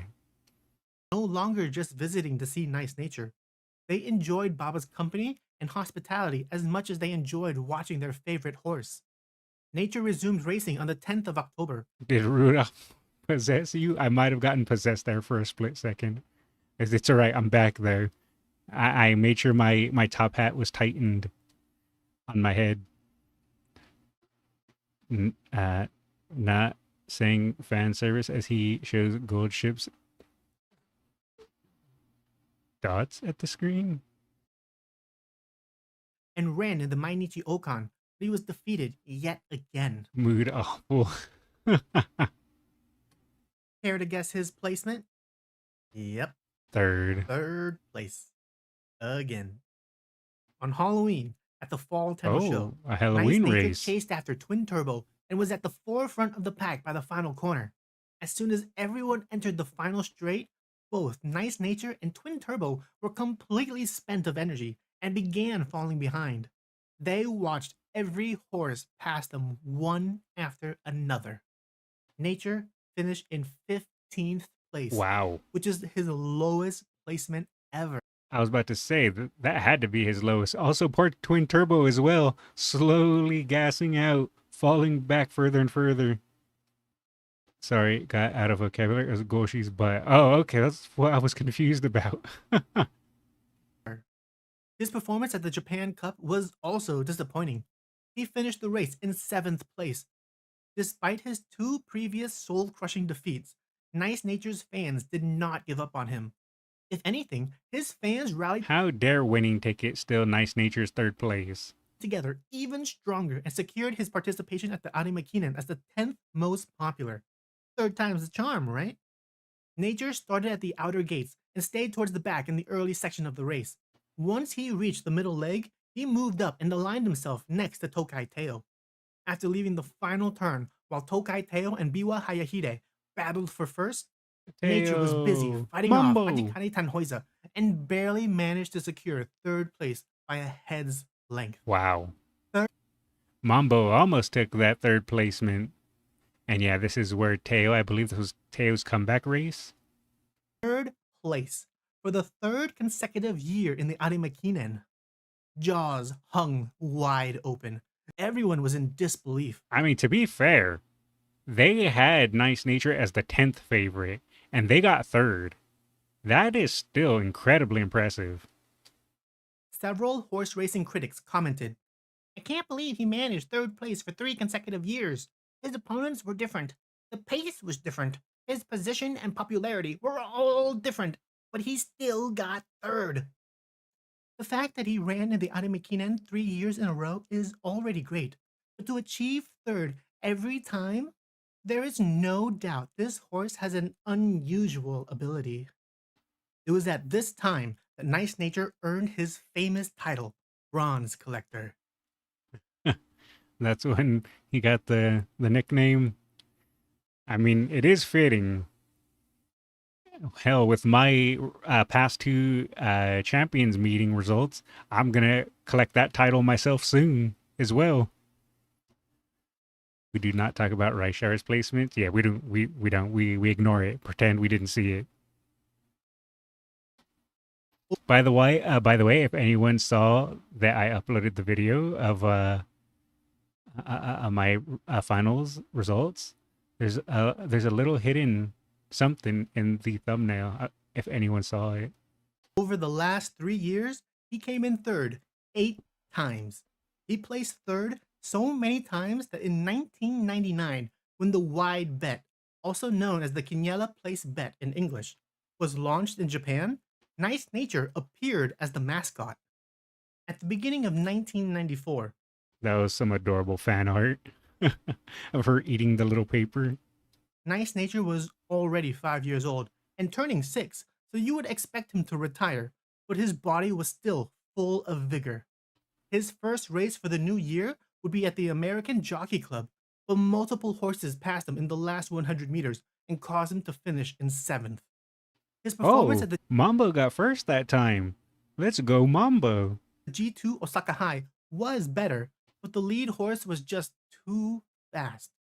Nature ended up in 2nd place and 4 lengths behind the winner. The next 2 races were at the Spring Tenno and Takarazuka Kinen, where he placed 4th and lost to Biwa Hayahide in both races. I so far got all places. First for Cancer, second for Gemini, third for Virgo. Oh, and look at you. I got second for Taurus, first place for Gemini, first place for Cancer, then third for Leo, and third for Virgo. On July 10th, Nice Nature entered the G2 2,000-meter Takamatsunomiya Kinen. He ran in the very back of the pack when the race began. He was so far back that the camera never focused in on him until everyone was grouped up. Nature gradually moved up as he entered the corner Nice and Nature. came out of it within the top 5 racers. That was good placement coming out of that corner. Given his amazing position at the start of the home stretch, Nature's powerful spurt thrusted him forward and won him the race by half a length. Nice. After 16 consecutive losses. I was about to say, after a long time, they finally got another win. Over the last 2 years and 7 months, Nice Nature finally won again in 1994. Not the obsessive spirit, Nice Nature on your shoulder? Oh, you saw it. Nice. I was wondering who would catch that. Good job. Alas, Nature's strong performance did not come without consequence. His legs swelled. Oh, another injury.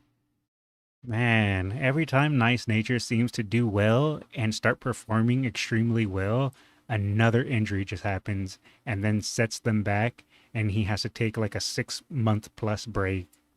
That is so unfortunate, man. Up yet again, so he went on a temporary 3-month leave from racing. When Nice Nature returned to the track on October 9th, his losing streak came along for the ride.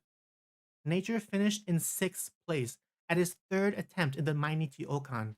You had to zoom in. Yeah, I made it tiny I made it tiny on purpose. That way it would be hard to find. A nice little hidden secret. At the end of the month, he competed in the Fall Tenno Show and had an even worse performance.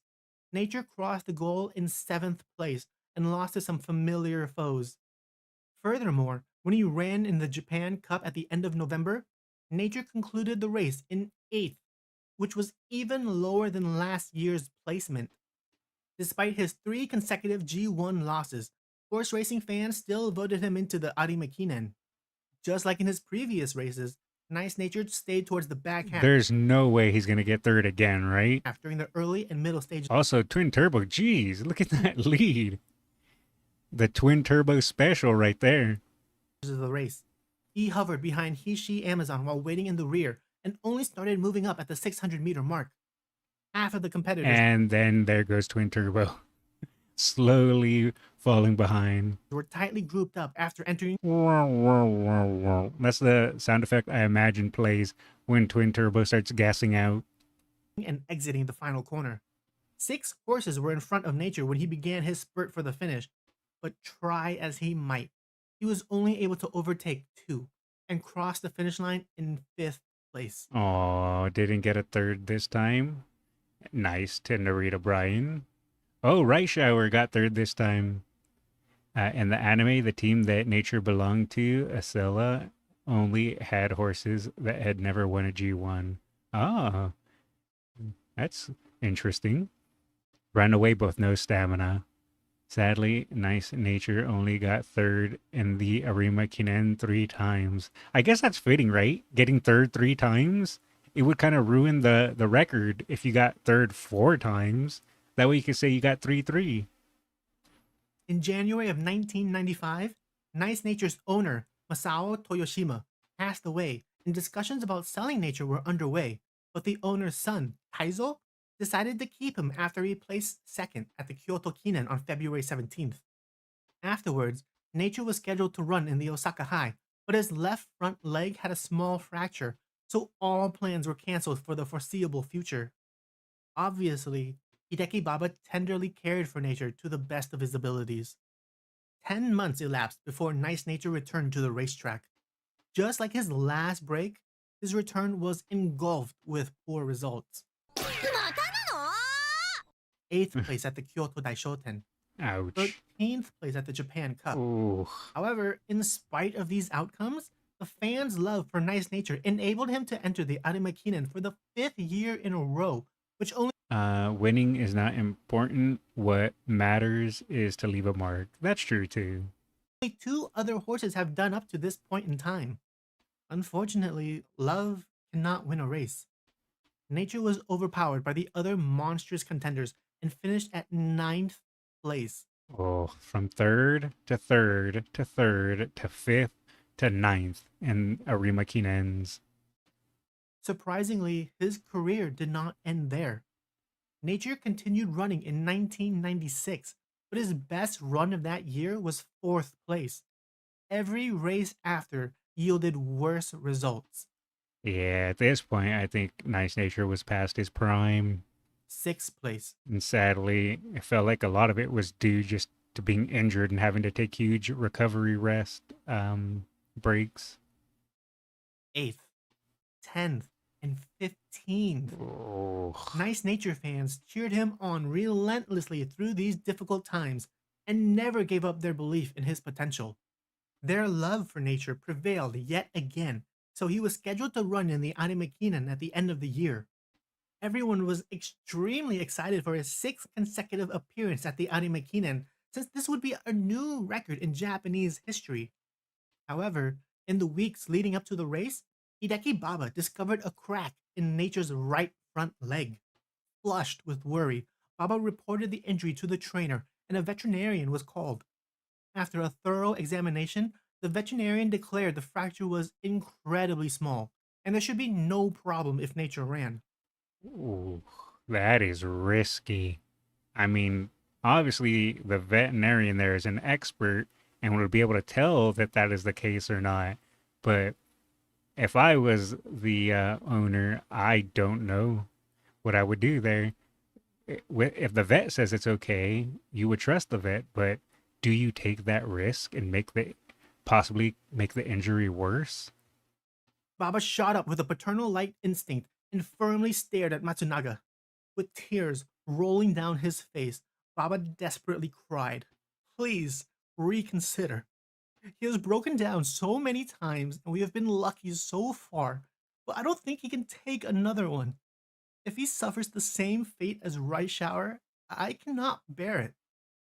But Baba know about the news of Rice Shower? Yeah. I absolutely would not. Yeah, I wouldn't either. No way. Please let him rest.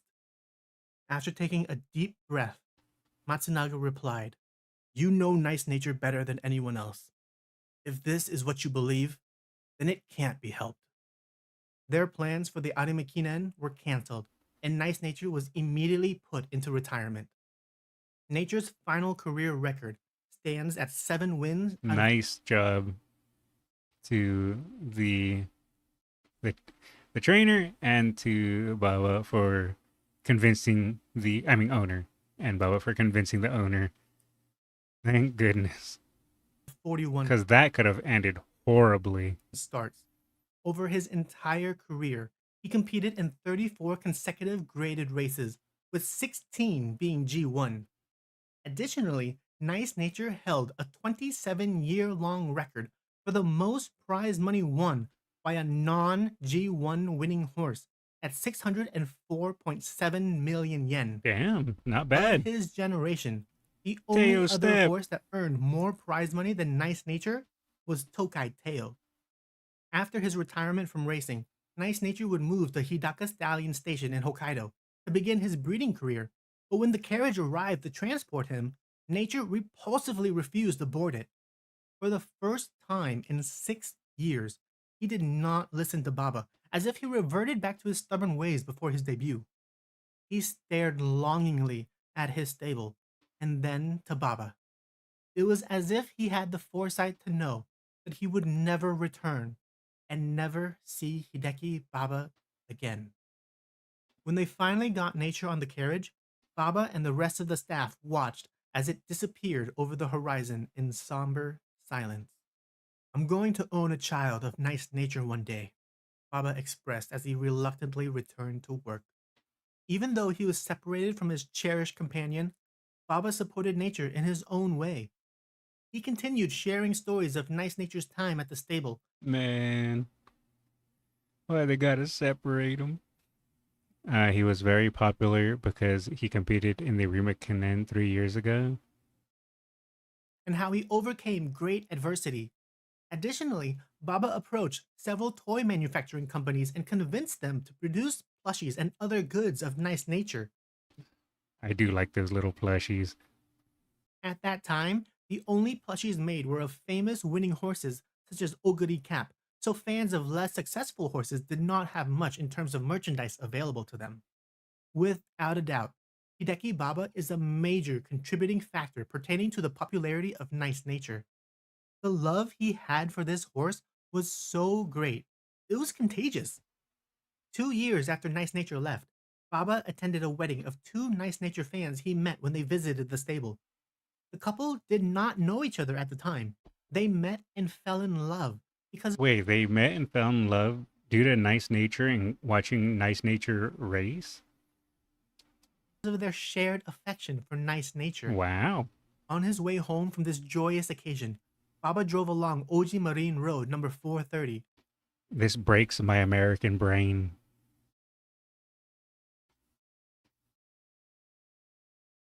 It's so weird to me. At roughly 3 p.m. in Kojima Kurashiki City. How do you drive forward on the left side? Well, I guess, yeah. Another driver swerved over the dividing line and crashed head on into Baba's vehicle. Wait. Hold on, I got distracted by Americans driving on the right side. Did I just hear that correctly? Hold on, I gotta go back. 30. At roughly 3 p.m. in Kojima Kurashiki City, another driver swerved over the dividing line and crashed head on into Baba's vehicle. Holy crap. Yeah, I got distracted by the driving in that little scene there that I didn't even catch that. Holy. Hideki Baba tragically died in 1998 Wow. at the young age of 41. Damn, I didn't know he died in a car accident. Meanwhile, Yeah, rest in peace, man. at Hidaka Stallion Station, Nice Nature struggled as a breeding stallion as much as he did as a racehorse. Due to the lack of offspring and their success as racers, Nature retired from breeding activities after only 4 years.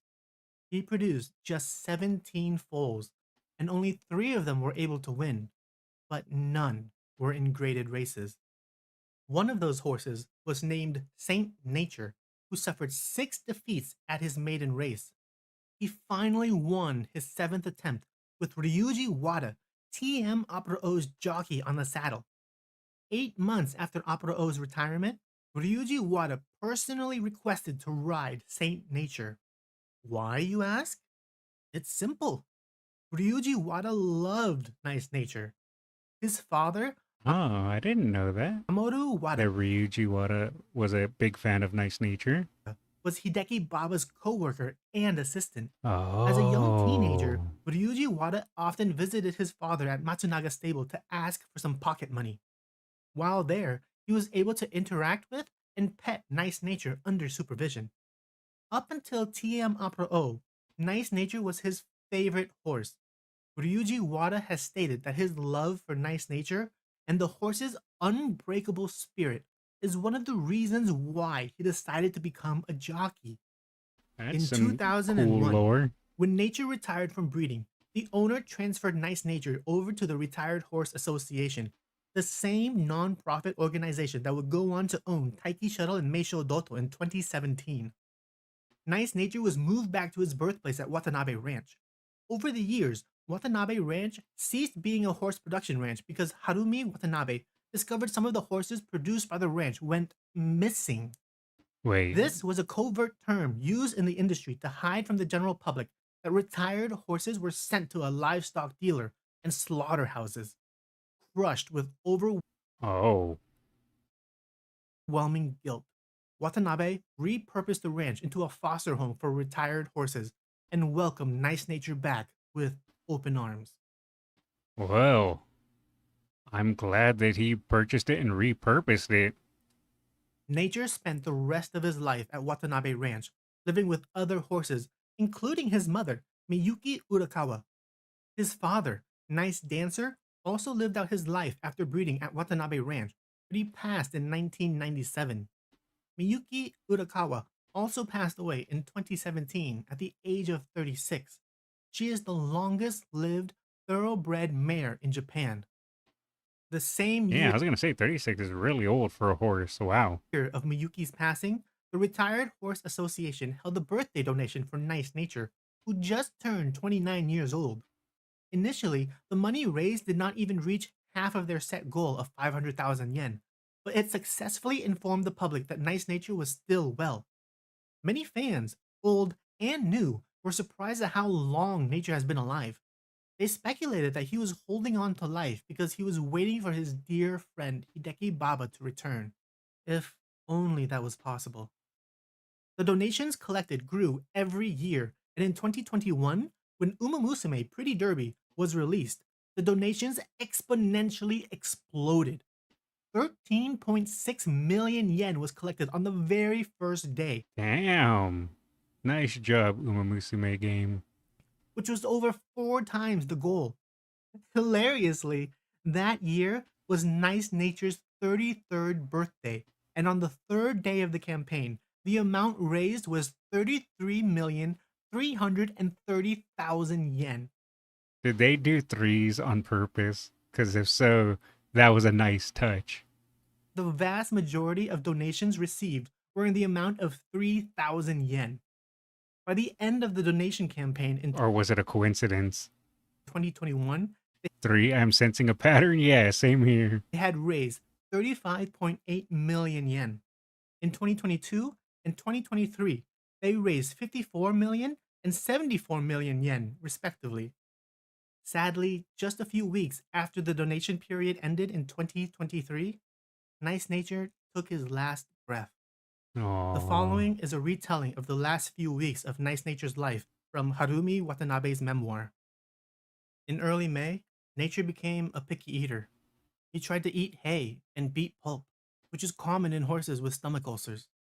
I learned about horse racing from Umamusume and started donating to retired horses. Yeah, I learned about horse racing from Umamusume as well. Because, well, that's kind of how I fell into the rabbit hole.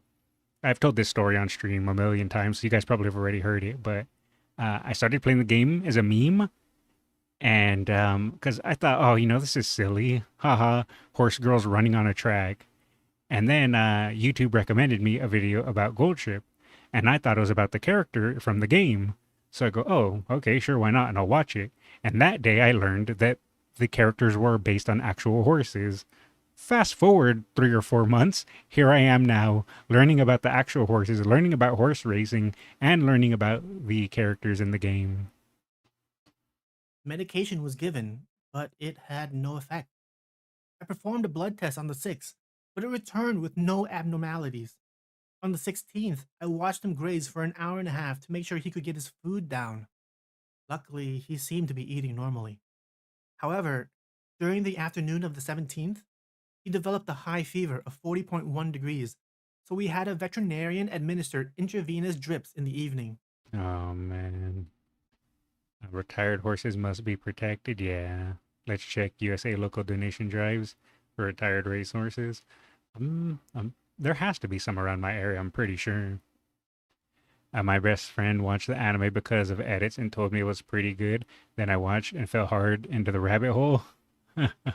Yeah, it was Newbie, my mods Newbie and Nays that were talking about the game. And I was like, oh, this game seems strange. I don't think I'll be into it, but sure, I'll stream it for a meme.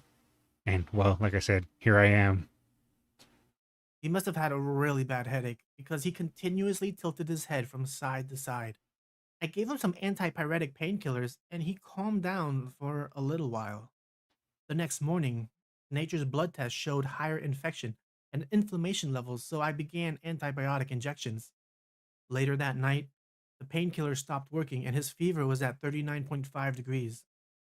I think it was extremely painful because he would not stop shaking his head and scratch at the bedding all night. From 10:30 p.m., I gave him another injection of pain medication and prayed it would alleviate his pain. I was terrified that if this didn't work, there was only one other option to end his suffering. Thankfully, his pain subsided at midnight, so there was no need. He's already old at the time. It might be better to let him rest in peace. Yeah, I mean, if the horse is already suffering, that's, I'm pretty sure, what they were just hinting at there, that they would probably have to just euthanize, because if every treatment they're giving him isn't working and he's suffering, that is probably the most humane option. I watched season 1 not even knowing it was based on real life. When I found out, I was stunned. Yes, that's what happened to me too, except not watching the anime. Just learning about the game, learning that was based on real horses. Horses can't talk. Yep. So it's hard to know when to, I guess, make the call of when to provide as much care as possible or when to let them rest. His fever went down over the next few days, but he did not have an appetite. He would not put his mouth close to the ground. He seemed to have trouble maintaining an upright position. I installed a trough so he could eat and drink comfortably without having to lower his head, but he didn't touch it. On the morning of the 22nd, Nature showed signs of pain in his left front leg, but after the farrier checked his hooves, the source of pain came from the left shoulder. The veterinarian examined him the next day and they reported his muscle strength was deteriorating. He treated Nature's body with electric and water acupuncture. I think his pain went away afterwards because he started eating again by the evening, and he was able to swallow fresh grass, clovers, and even 3 carrots. His appetite did not last long, though. He stopped eating for 3 days and suddenly ate again on the 27th, but his consumption was so low he stopped producing fecal matter, and his urine was a dark reddish brown. Man, I know exactly how this is because I had a dog that passed a few years back now, and he pretty much went through something similar to this, except he had just a heart condition. Sadly, he was just born with a bad heart, and as he got older, his heart got worse, and pretty much exactly that they're describing here. Slowly just stopped eating, slowly just stopped drinking, slowly started just muscle deterioration, and he would he was on medicine, he was on medication, the vet was doing all that they could, and he started to eat and all that again, but his heart just didn't want to work. And yeah, rest in peace. I suspected there was blood in it, but the test showed no signs. We gave him intravenous drips for 2 hours each morning and evening.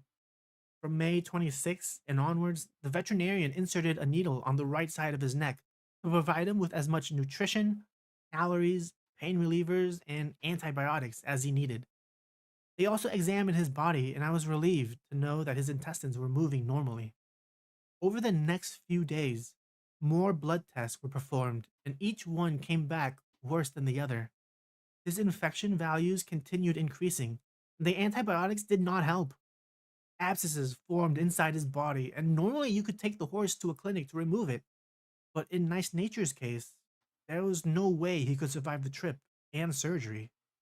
On the morning of May 30th, his heartbeat was significantly faster than before, and his body temperature was at 37.9 degrees. After the morning IV drip finished, he gestured as if he wanted to go outside, so we had him follow Meteor Shower to the pasture.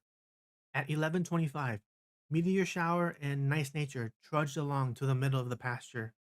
As soon as they stopped, Nature laid down to rest his tired body. No, don't tell me that he lied down to rest his body and then never got back up. Don't do it to me.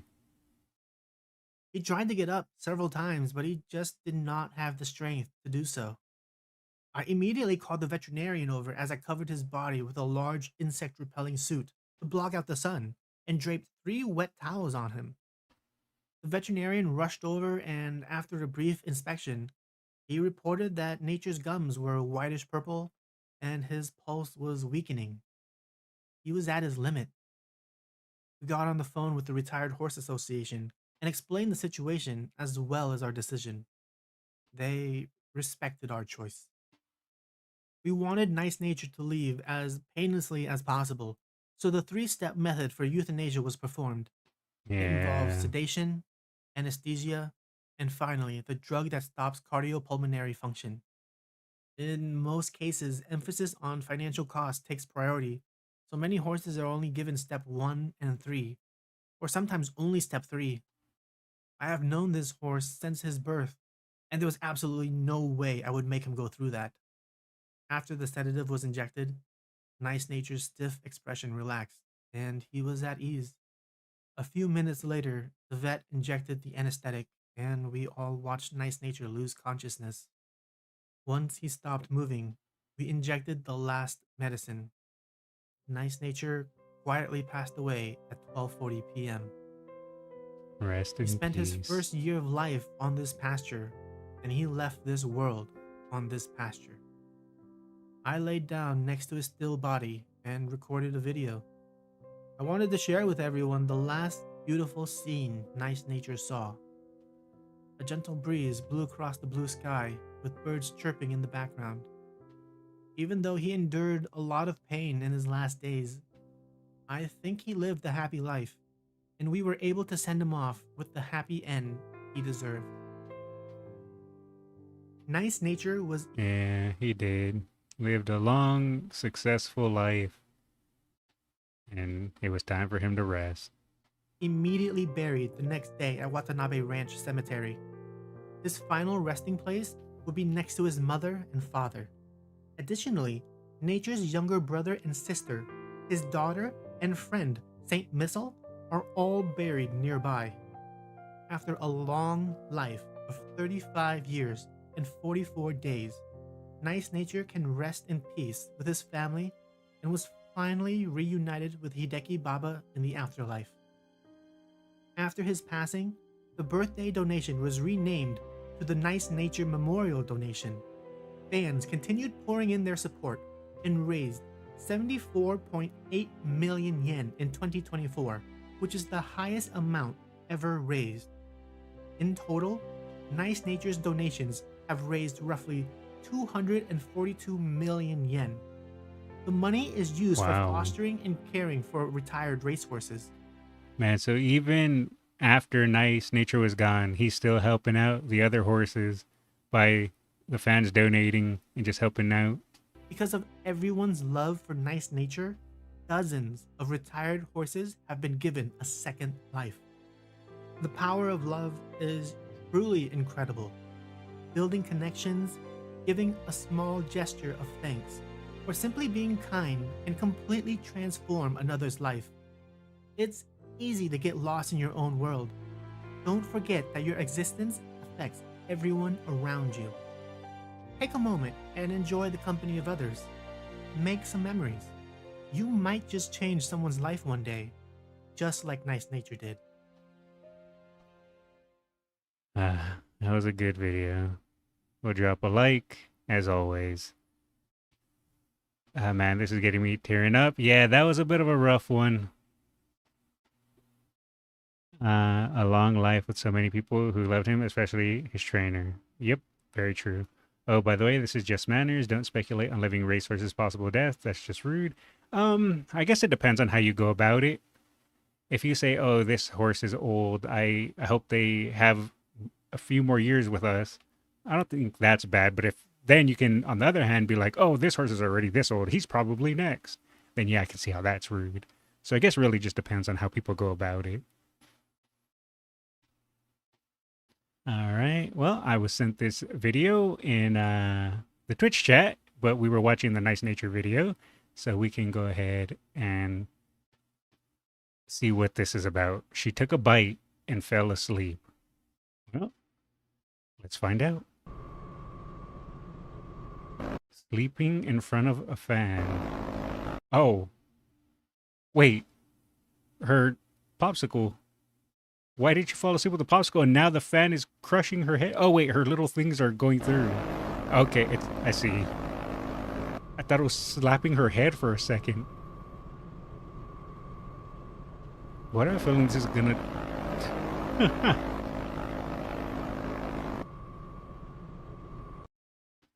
All right.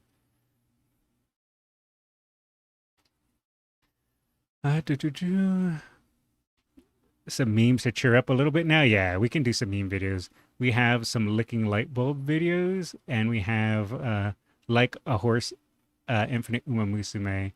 I did ask last time, why did licking light bulbs seem to dislike Mihono Bourbon so much, and that I said I should watch his Mihono Bourbon video to find out why that was the case. So I was linked the Mihono Bourbon video. A nice video to nearly end Nice Nature November. Yeah, pretty much it will be the end of Nice Nature November because the next time I stream, it'll be December. Because I'm going to take a few days off to spend, like I said, the holidays with family. I felt like I couldn't say anything. Yeah. Normally when I react to videos, I try my best not to just sit there and watch the video too much. I try to provide at least some form of commentary or some form of jokes. So that way it's not just me sitting there and watching a video. But when it got to the sad parts, I felt like I had to just give it some respect. Like I felt like it wouldn't be wrong. It'd be a bit wrong to start cracking jokes. Obviously, you know, you can do it tastefully, but I don't know. I just let the moment be rather than trying to force a joke or two out. Nice Nature really becomes an ambassador for retired horses. Yeah, that's really cool, especially since the donations that are still received by Nice Nature go to such causes. Stay Gold comic. Oh yeah, we have that available as well. I like the Stay Gold comic. We can read that real quick. I vote bourbon. Licking light bulb time. Yeah, okay. We can go ahead and just read this comic, I guess, real quick, since it shouldn't take too long.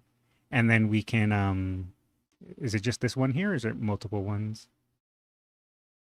Okay, it's like 4 pages. All right, we can read our 4-page comic really quick. And then after that, we can do the Licking Light Bulb Mihono Bourbon. Freddy Sensei do battleships. That's dangerous. I've had my hair tangled up on a moving fan and I had to cut it on the spot. Oh, I can imagine. See, just shave your head bald like me. Easy clap. Then you don't have to worry about hair. Anyway, let us read this comment. Monbetsu Breeder Stallion Station, January 21st, 2002. He arrived in the middle of rain mixed with snow. Entered as a stud, stay gold. He's probably going to be troublesome, is what I heard about him, so I wonder what he would look like. Will it be fine? This is going to be tough. Chill time. Was there actually any extra side info? I didn't check. No, there isn't. He came there as if he just returned home, munching hay and sleeping on his litter. In comparison, most horses would neigh or look around uneasily and get nervous. Even any caretaker involved were surprised and said, "I've never seen a horse like this before," and such. In fact, among those restless horses, one that reacted most noticeably is Soccer Boy, Stay's uncle, substituted by Dicta Striker. "That's your nephew. Oi, you there! Who the hell is this new guy? Introduce yourselves, damn it!" And then, incidentally, Staygold's neighboring stall and pasture in his stud career was occupied by one of his former rivals, Offside Trap.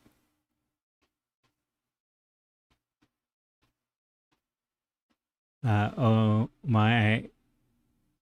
And I poked a moving fan as a baby and sliced the oh my goodness. That,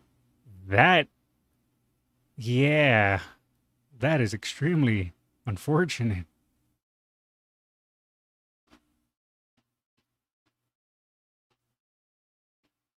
I remember, I think my cousin did that too when I was a kid, and his finger got like really like purple and swollen. It didn't cut him though. Well, that's how his stud life began. After that, as he grew older, he didn't become more docile. Yeah, we know that already. He seemed to be full of energy. Every article of him really shows how active he was. In 2004 article, he was said to be the most active in self-training. Even in 2012 article, 8 years later, it is said that no one had ever seen him spacing out. He stayed lively even as he got older. And I believe this is the last strip. And now, as for his uncle, Soccer Boy, he became his stable neighbor around August 2006. Neighbors! I don't care even if the horse next door is noisy. They have their own world, I have mine. I wonder if time had passed long enough for him. Hey, Unc, let's play. Nay.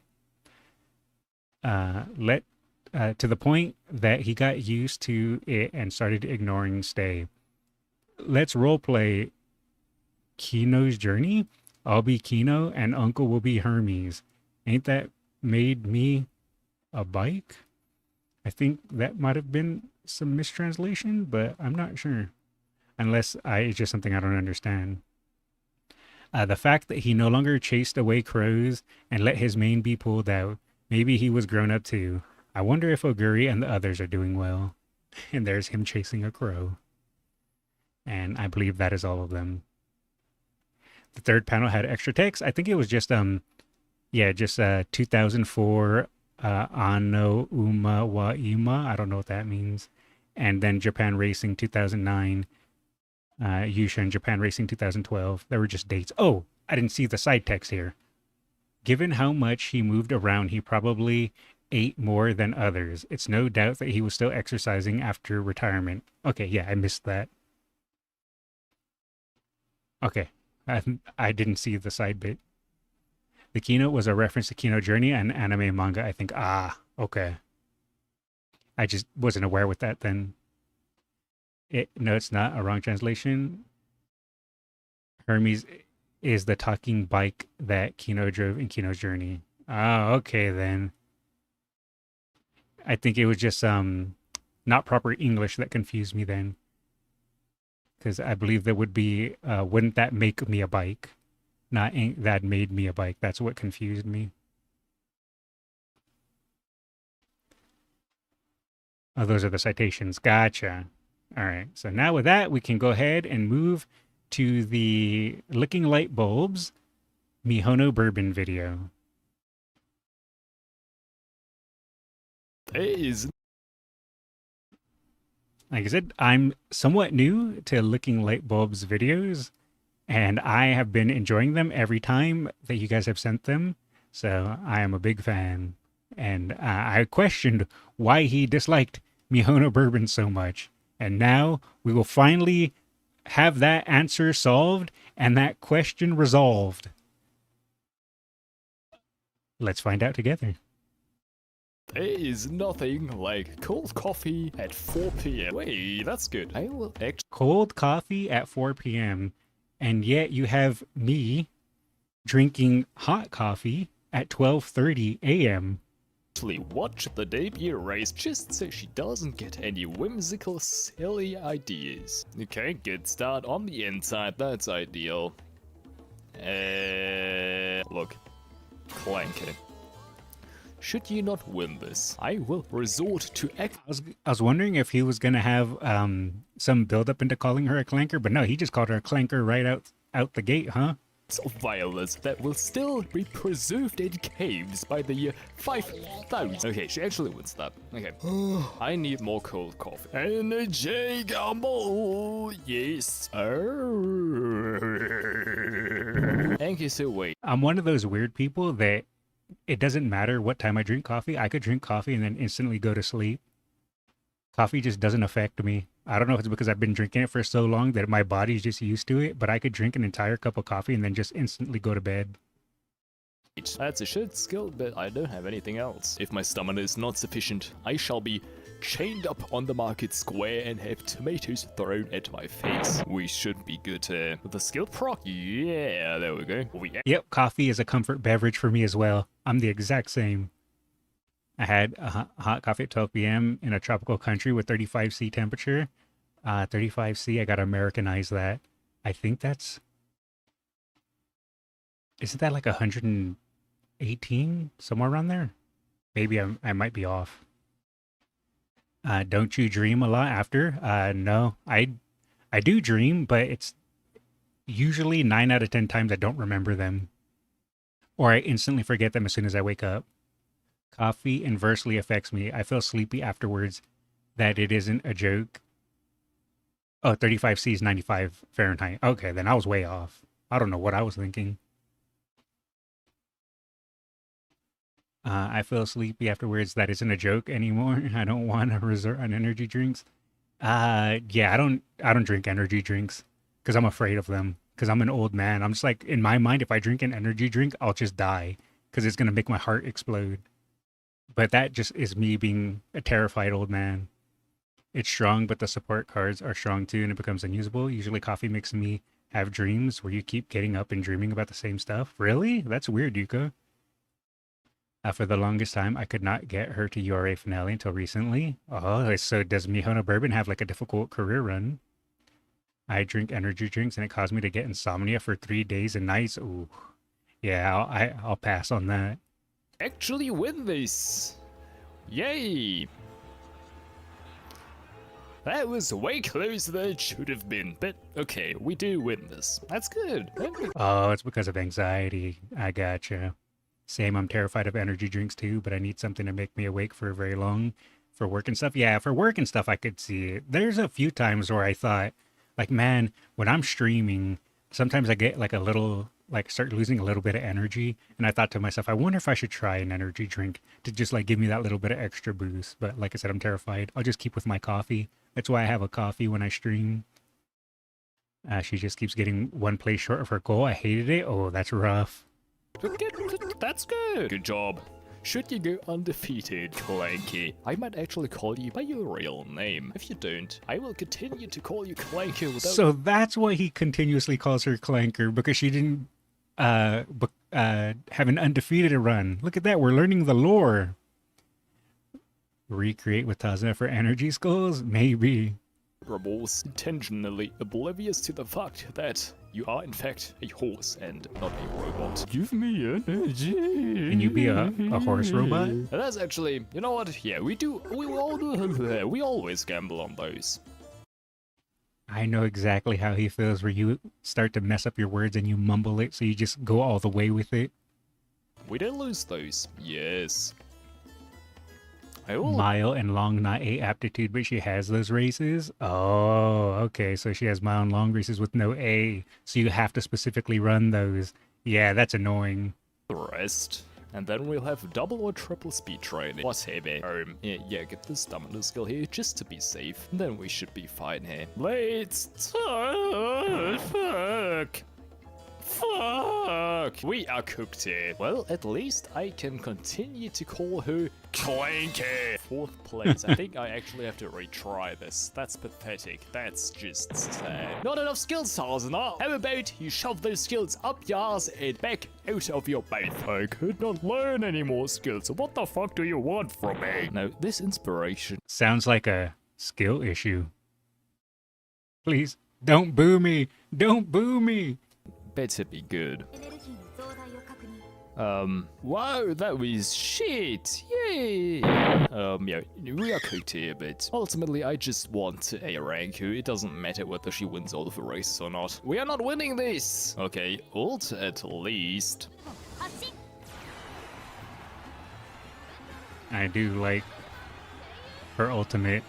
Actually, she might. Oh, why is that? You know, it's fine. Ooh, good job, Clanky. Well, do I even need to, like, acknowledge the situation?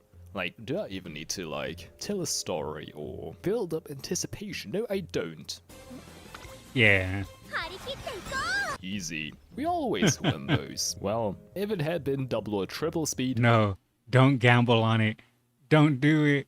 I have fallen and failed many of runs due to going, well, this run isn't going that great. Let me just hit this. Sure, it's 79% failure, but this is a bad run anyway. Surely, if I hit this, this will fix the run. But if I fail it, will it really be that bad? And then I fail it, and then I get -10 everything, and then mood bad, and then I lose my practice perfect, and then I cry. I would have actually done this, but even I am not that foolish. Oh, he's smart. Smart.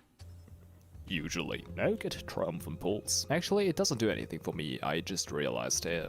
Corner Adept. Then, yeah, early lead and... Oh, Unrestrained. Well, I will save up for that. Unrestrain your clanker. Pretty nicely here, though. Again, I'm just really not sure whether actually matters this early on. Okay, so far we are keeping the lead, though they are catching up. So, okay, ult, okay, we do. Oh, that is a good idea, Silva. When Global finally gets Nakayama Festa, I feel like if you do a Nakayama Festa run, you have to gamble on every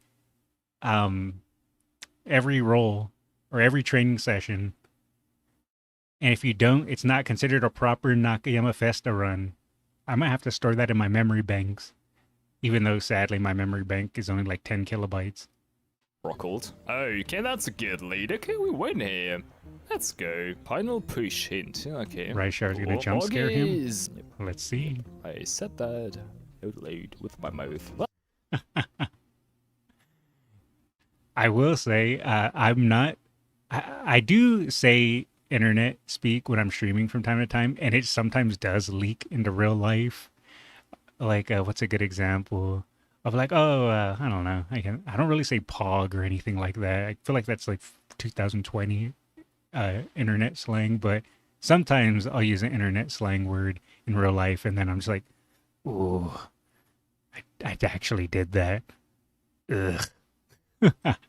Well, I do need to do some wit training, that's for sure. Would be nice if I could actually fucking do something here, but let's do this. Oh, Nakayama Festa does have a special epithet for it. So it has to be above 50%, possibly? Interesting. G1 race here, and I can't be bothered to watch it, so I'm just gonna skip it, and we are gonna be... Nope. Never skip. Never skip on an important race. You can skip on the little races that don't matter, but if it's an important race, you have to watch it. It increases your victory chance like by 50%. Thanks, Tarzan. Very helpful. However, I don't have any fucking skill points. That's why I'm doing the fucking race to get more, you fucking whore. No, we rest here. Summer camp, I completely forgot about that. I always forget. I always forget his loud demon noises, and they catch me off guard. I say RT in real life because one of my friends started saying it. Now I can't. Me who skips all the races. No. You gotta never skip the important ones. There is the B cursing him. Ah, the B rating. I see. It's been 3 years. It's alright, Yuko. You'll recover. I believe in you. Good thing we rested. That was all planned. Fucking get it over with. There we go. I would like to have something that helps me towards the end, but I don't really have any options here, so I'm gonna go for early lead. Actually, I won't. I'm gonna save up for... I was about to say, he said he wants something that will help him at the end of the race, and I'm looking at unrestrained. I'm like, oh, unrestrained. And then he goes, oh, I'll go early lead. And I was like, no. But he pulled it back. More JoJo BGM? Oh, good ears. Restrained and leader's pride. That seems much more worthwhile here. Okay. We should be fine here, surely. Surely. Okay, we start on the inside, but late start. Late Fuck start. off. Isn't Mihono Bourbon a front runner? Or not? I don't know. I don't have a Mihono Bourbon, but I would assume she's a front runner. And if she is a front runner, late start is awful. But we did still break through there, so that's good. Yes? Oh, Please, no. I need this. I want my nice... Luckily, he still pulled it back, but man, front runner and late start.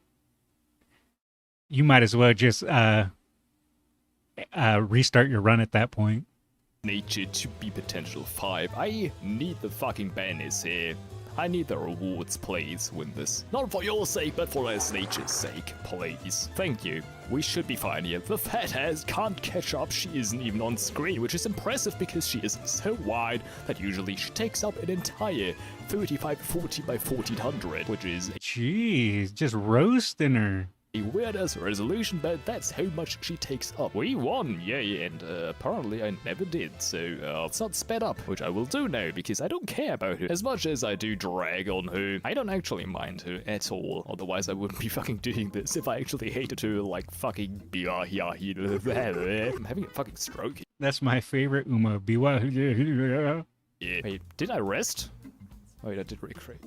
I'm a mental troglodyte. Okay, that's fine though. Whatever. I lost my train of thought there. Swinging my stroke. Cool. Oh no, read my training. Please have a race here. Yes. Can I learn anything? Okay. Final. You were push. saving. That Okay, he remembered. seems good. Not I was gonna say, don't forget unrestrained.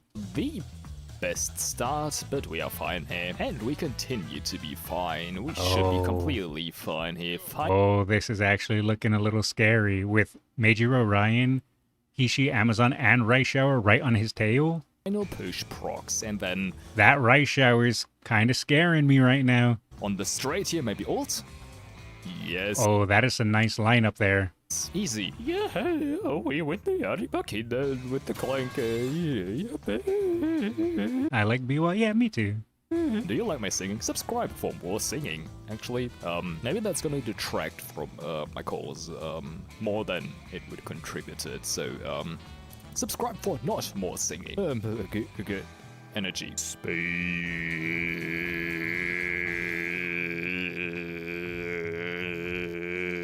Ooh. Yeah, same. Oh, look at that. Ooh.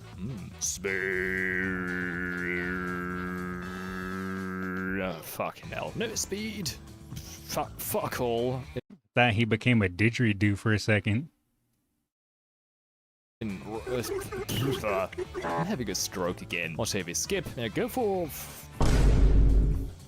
Never skip. It's alright. I think he learns that later.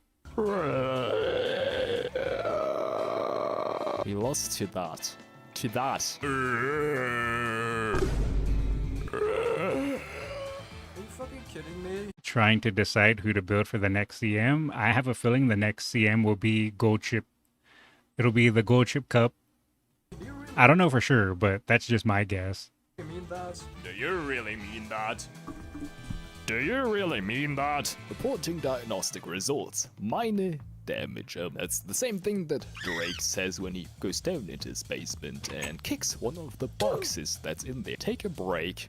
Okay, make up for that with inspiration. Get me some good-ass sparks, please.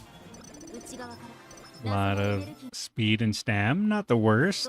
That's not bad, not great. Okay, we'll go witty. We'll be smart and go for wit. I shan't complain. This unfortunate channel. Wait a Go second. for wit. I shan't Oh, his power is a bit rough. Oh, that's some rough power. complain. This unfortunate chain of events is but a pebble on my road to success. True. Oh, TV. I don't know. Just do that. No, we are gonna win this, surely, right? We won't win this. Yay. Ooh, yeah, we very much will not win this. No, you gotta Okay, believe. but that does nothing. I would need at least 35 of the skills proc to Come have on, even go, the go, remotest of go, chance go. to catch up to her. Low stamina. Go fuck yourself. Well, actually, that's one of the Oh, funnily enough, I don't even think it was low stamina. His stamina was fine for the Tenno Show Spring. I think he just didn't have the power to push. longest races in the game, so she might actually be right, but I won't admit that. I'm not even gonna look. I'm thinking that too. My plan is to get a better Golshi, Dota, and Rudolph, but I also kind of want to do Rice. The overpowered McQueen in Tenno Show. Yeah, McQueen is scary in Tenno Show. I have a feeling we'll probably see Goldship. I'm not sure about Narita Taishin, and we're definitely going to see a debuffer. Probably debuff Nature, debuff Air Groove, debuff Rudolph will probably be what is in this cup. Would probably be the most common because debuff is pretty popular when it comes to long races. But again, I could be wrong. As usual, Tazuna always spreading fake news. Maybe I'll just run a McQueen. Oh, good call. Grass Wonder 2. Oh, you're right. Grass Wonder. And we are gonna do this. Yes! That's why you always gamble. Always gamble. If it makes sense. This doesn't make any sense. There we go. Debuff Rudolph and Groove won't be as relevant now. Yeah, I don't really know. I know for the Gemini Cup, they were decent. But since the Kika Show is shorter than the Gemini Cup, I don't know like which debuffers are going to be the best. But I would assume Nice Nature is probably going to be the first one. I don't know if Haru Urara debuff is going to be as viable to rerun her to prevent Narita Taishins. I don't know if that's still going to be a thing. So I guess it depends. Yeah, Grass, Groove, and Rudolph are usually medium debuffers due to the fact that they can kind of be hybrids. Stamina. At least, mind you, from my very basic noob understanding, I don't know the game as well as half my chat, so...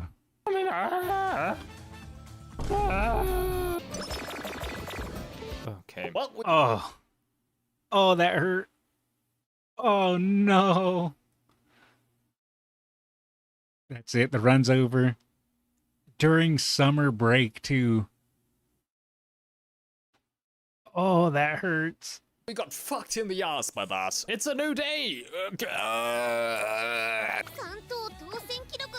Yeah, senior year summer break. I got my quick injection straight into my arteries of Nice Nature, so we should be good again. I'm emotionally and mentally refreshed. Hey, what the fuck happened to my mood? Huh? Oh, migraine. Oh, I forgot about that. Oh no, he had migraine and he got the karaoke. That is so unfortunate. Oh. Okay. 15 from triple speed training. Are you fucking shocking me in the ass? What the fuck? I'm gonna do it anyways because fuck you, game. I will not be held hostage by your whimsicality. That is insult and injury right there. To get all 3 speed rainbows when you're in an awful mood. Look at that. He only gets 15 because of the awful mood. Wow. That... Man. Do it anyways, because fuck you, game. I will not be held. Had he not had the migraine, he would have went from awful mood to normal mood with the karaoke, and still it wouldn't have been as good. But, man... Hostage by your whimsicalities. I don't care. Claw machine, perfect. Oh, he lucked out with the claw machine there. I am gonna go for Silent Suzuka here. Unless everything instantly falls out. Okay, that should be perfect. Yes. Perfect. Perfectly like. Okay, I will say the claw machine sometimes is just the most rude event ever, because you land it perfectly and you go, okay, I got this, and then it just instantly falls and you go, how? I don't understand you, claw machine. No, please, I need the energy and mood up. Don't fall. And then you lose them all and you just sit there stunned. Haven't got the event in weeks. Yeah, same here. I've gotten the claw event like once since the Unity Cup drop, maybe twice. Lined up. Expertly lined up. Okay. That's exactly what I was talking about. That's exactly what I was talking about. Rigged! That's rigged! And Nice Nature is gone as well. Well, fuck me in the ass. Actually, I think that's a Nice Nature here peeking out. Oh, look at that. He was able to instantly see the Nice Nature ear and tail right away. There. So I'm gonna go for that. I think I missed it. Actually, no, that's good. Look at that. Well, 1, it's 5. Lucky. 2, he was able to tell instantly that that was Nice Nature's ear. That is impressive. This guy needs to do that one quiz where you guess accessories, because this guy apparently got it down pat. Okay, there's a... Okay. Oh, Nice Nature, we lost hang on. one. Yes. Okay. He's in it. That's not the Nice Nature. Has anyone here in chat got the where you have to get 10 of them? I have not. I've tried. I think the most I've gotten was 7. 6 or 7. I have never gotten the 10 though. I could go for the super freak there, but you know what? No. Nice Nature. No, I think I shocked it. No. Whatever, I still got 4. The most you've gotten was 8? Oh, you were close. Yay, yay, yay. Ooh. Get some energy there. Okay, maybe we can still turn this around. Realistically, no. I don't have a single A. And, actually, I'll go for that. I can't even bother to skip viewer results there. Good. Thank you. Get... Ooh, Professor Kovic is tempting here. I'll go for that. And then I'll go for... Ooh. I have seen that 6-7 meme around. I don't get it. I'm too old. I'm a boomer. Apparently that's a meme. I don't know what it's from, but yeah, I've seen it around a few times. Lead. We are competing against Fatty and Low Resolution Fatty. Okay, that's a good lead here. We did not maintain the lead. That burn, low resolution Fatty. In fact, we will get fucked in the ass. Okaiteo will win this, and I don't even really date it. You gotta believe. Unless we proc a plethora of skills here, but we don't. Actually, we might actually be able to no. Get it's second. Over. No, third, fourth. Oh, lovely. Oh. Yes. Fucking love this game. Second again behind Tokaiteo. Okay, we do. I love Teo. Proc. And his little screaming of Teo and then playing the little Teo music with it. Absolute peak. Yeah, nobody over 25 gets it. Okay, I'm glad I'm not the only one. If I'm not mistaken, it's about a route in some state of the United States, but I also don't get the point of 67. Oh, okay. I mean, I think I get it then. Let's say. Maybe proc some of your other skills that make you go faster towards the end. That would be very useful. Okay. Oh, he's doing it. I didn't say anything. We win here convincingly. Tokaiteo. And the fat ass are incapable of catching up. Cool. Good job, Kalanke. We will just ignore that because we are gamblers and ultimately luck will always be on our side. Wait, is that Donkey Kong music? So this doesn't matter. Donkey Kong for the Nintendo 64. I just took a swig of the cold, not even cold, but disgustingly lukewarm coffee, and no, with this extra kick of caffeination in my. You know, isn't that weird that people like hot coffee, people like iced coffee, but no one really cares for room temperature coffee? It's the odd one out. System caffeination, that doesn't make any fucking sense. We will win this, right? Clanky. Right, Clanky. Rushed. Unrestrained. First time we do proc that skill. Maybe ulti, come on, ult, come on, okay. We should. This is how I was too when I first started the game. I was like, why isn't my ultimate procking? What am I doing wrong? Proc.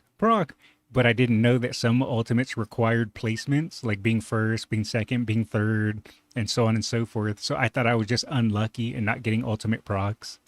And then I remember being told, like, oh, maybe you don't have enough wit.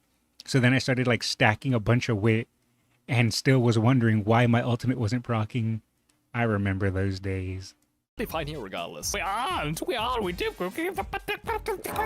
You are aware of what happens when you don't win this, right, Clanky? I will charge you using a 12-volt high power connector, and you. It's like drinking warm water. I don't know, lukewarm coffee's kind of bland for me. That's why I prefer either hot or cold. Yeah, I mean, I can drink lukewarm coffee. It's not an issue, but I would prefer hot or cold as well. I like it room temperature. Hey, I respect it. The Rice McQueen combo, oof. They wanted blood. The temperature has a certain kick. Room temperature tea is atrocity, though. I have had cold tea, I have had hot tea, but I don't think I've had room temperature tea. You know, I want to try it at some point. I'm going to try it. I'm going to make a tea and leave it sitting there for like an hour or two and then come and drink it and see how it is. Just for science. Like cocoa, tastes great hot and cold, but no one wants it in the middle. That's a good point. Mihono Bourbon's unique requires you to not get rushed and a late start. Oh, okay. Interesting.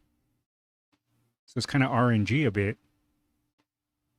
Room temperature tea just tastes like cold tea, but without the ice. Ah, okay. Will be melting. Okay. Then let's tail pass you. Proc all day. Otherwise, I will have a vein in my head pop and I will die. Also, nice nature. Can you please? She's getting third. Second, that would be lovely. Yeah, she oh, plays wait, a second. Wait. Let's go. Oh my goodness, nice nature almost took place that. Third. Yay. Also, she won, I guess. Yeah. Yes, perfect victory. I like how he was more excited about nice nature. Oh my goodness, nice nature barely lost by a neck. But I like how he was more happy that nice nature got second rather than his own Mihono Bourbon won. The part where you fucking lost like a fucking dipshit. Ah, yes. Okay, we do have a pretty good amount of skill points. Fast-paced. Let's get that. I feel you, Azrael. I feel you so much on that because when I'm streaming, I have my coffee sitting on the side, but I have it in a thermal mug so it stays hot longer. But sometimes I forget about it, and then I'll go take a drink and I'll be like, oh, it's lukewarm. I wish I didn't forget about it, but I still drink it anyways because I'm not going to throw it out. And let's get taking the lead. That's good. And then maybe do I still have enough for swinging my stroke? I didn't think I do, but you know what? We don't care. Remember how I previously talked about how Drake would go into his basement and kick a box, then commenting that him kicking the box caused minor damage. The same could be said about Super Freak. I'm sure that if the trainer isn't around and she doesn't have anyone to play Goo Goo Babies with, she just makes use of the assortment of boxes in her basement. The diddler will not catch up to us unrestrained. Like, you either play Goo Goo Babies with Super Creek or else. There is no maybe. In Indonesia, you'll get room temperature tea, especially in-house, like restaurant. If you want to add ice in it, you have to pay for it. And if you want it to be sweet, you have to pay more. It's like a DLC tea. That's pretty funny. Tea made by EA. It's like when Happy Meek would beat you in the URA finale. Like, yeah, you take that win. No alarm clock here. Congrats, kiddo. No, as a fellow tropical SEA, That's just too mean. That is rough. Because here in America land, you get a drink at a restaurant and you pay for the drink, and the ice is comes with the drink, and you get free refills, so you can get as much as the drink as you want. So let's say you order, I don't know, a tea. Usually you can get a refill of tea at no cost, or if it's like a soda, like I don't know, Dr. Pepper, Pepsi, Coke, you can refill that for free. The only time where they'll charge you for something else if you order like I think a separate drink. Say if you were to drink a coffee and then order like a Dr. Pepper or a Coke, then that'd be two charges. Okay, we do proc that, good. And alt. Okay, yes. Come on, go. Go! Here you get free lemon. Yeah, usually they'll give you like free stuff here as well, like free lemon, free orange slice, or something like that to put in your drink as well. Okay, I'm sorry. We do win here. Cool. Legend. And it's only the semi-final. Do I really care though? No. We will go for stamina here. And yes, we don't fail that. Yeah, we never would. Okay, we are sitting in second. Okay, this is an L. We don't win this. Alt, okay, that's cool and all beats. Wait, they charge for ice water? Well, you can get ice water here as well, and they charge for it, but a lot of the times it's also free. Especially during the summer, you can go to almost any store and ask for water, and they give it to you for free because it gets really hot here in Arizona. So a lot of the times, you can get water for free, even ice water for free. Some places charge for it, but it's usually not too expensive. Unless she procs another skill, I don't see this going anyway.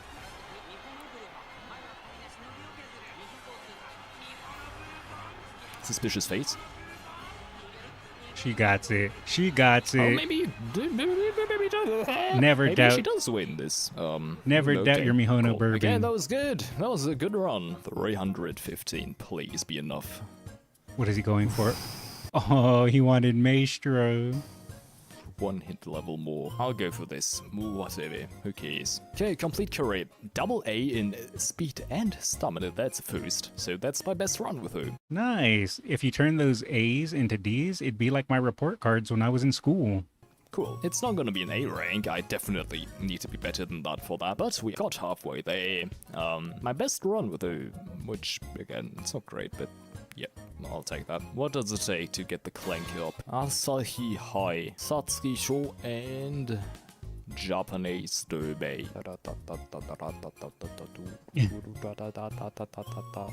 He lost his mind after that one. 250 points for that? What the fuck? Well, we are not getting her potential up, and we are not getting her a star unlock.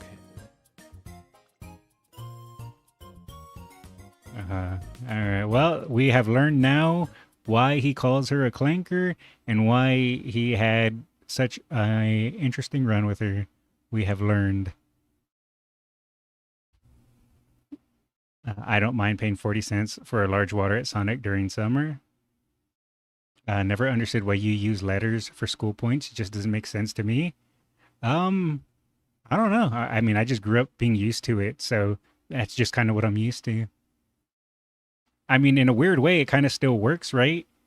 Where, oh, geez, I just seen Digiton here. In a weird way, it kind of still works, because, well, in Umamusume, you could have like A rank, B rank, C rank. So I guess it carried over, because that's kind of like how our schooling system is too. A rank, B rank. There's no S rank in school. At least maybe, I don't know about nowadays. But when I was in school, A was the highest. So I guess we just infected the world with that kind of school ranking. I don't understand why mathematics have letters of both Arabic and Greek. They did fuse the two, didn't they? It is interesting.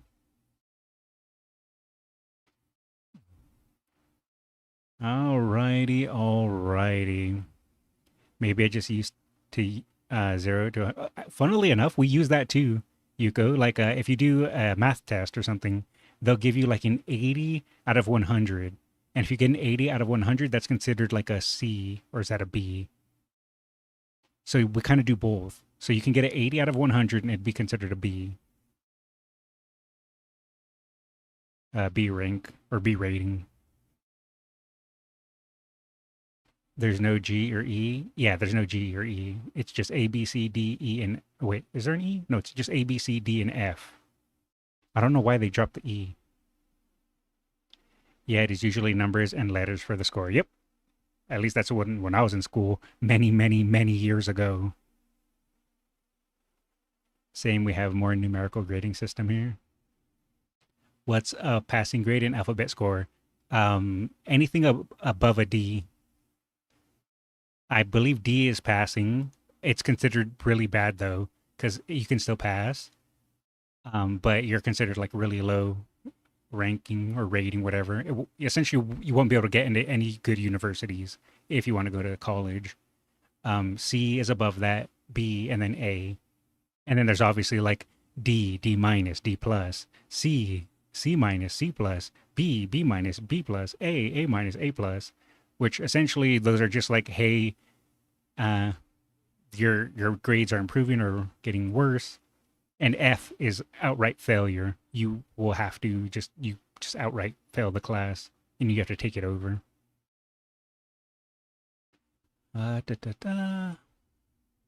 But yeah, then again, like I said, I don't know. I haven't been in school in many, many years, so I don't know if they've changed things. I do know that I don't think it's very common nowadays to make kids repeat a school year. Because when I was a kid, and let's say I was in like third grade, and if you failed, the teacher would say, like, you failed pretty much everything. You cannot go to the fourth grade now. You have to stay in the third grade. But I heard that's like almost unheard of nowadays. You don't keep kids in the same year and make them repeat it if they perform poorly. But I don't know how true that is. In my school, the media was 70, so maybe C minus in the letter system. Yeah, 70 would be about a C, C minus, where like a 60 is a D. Pretty much anything above 50%.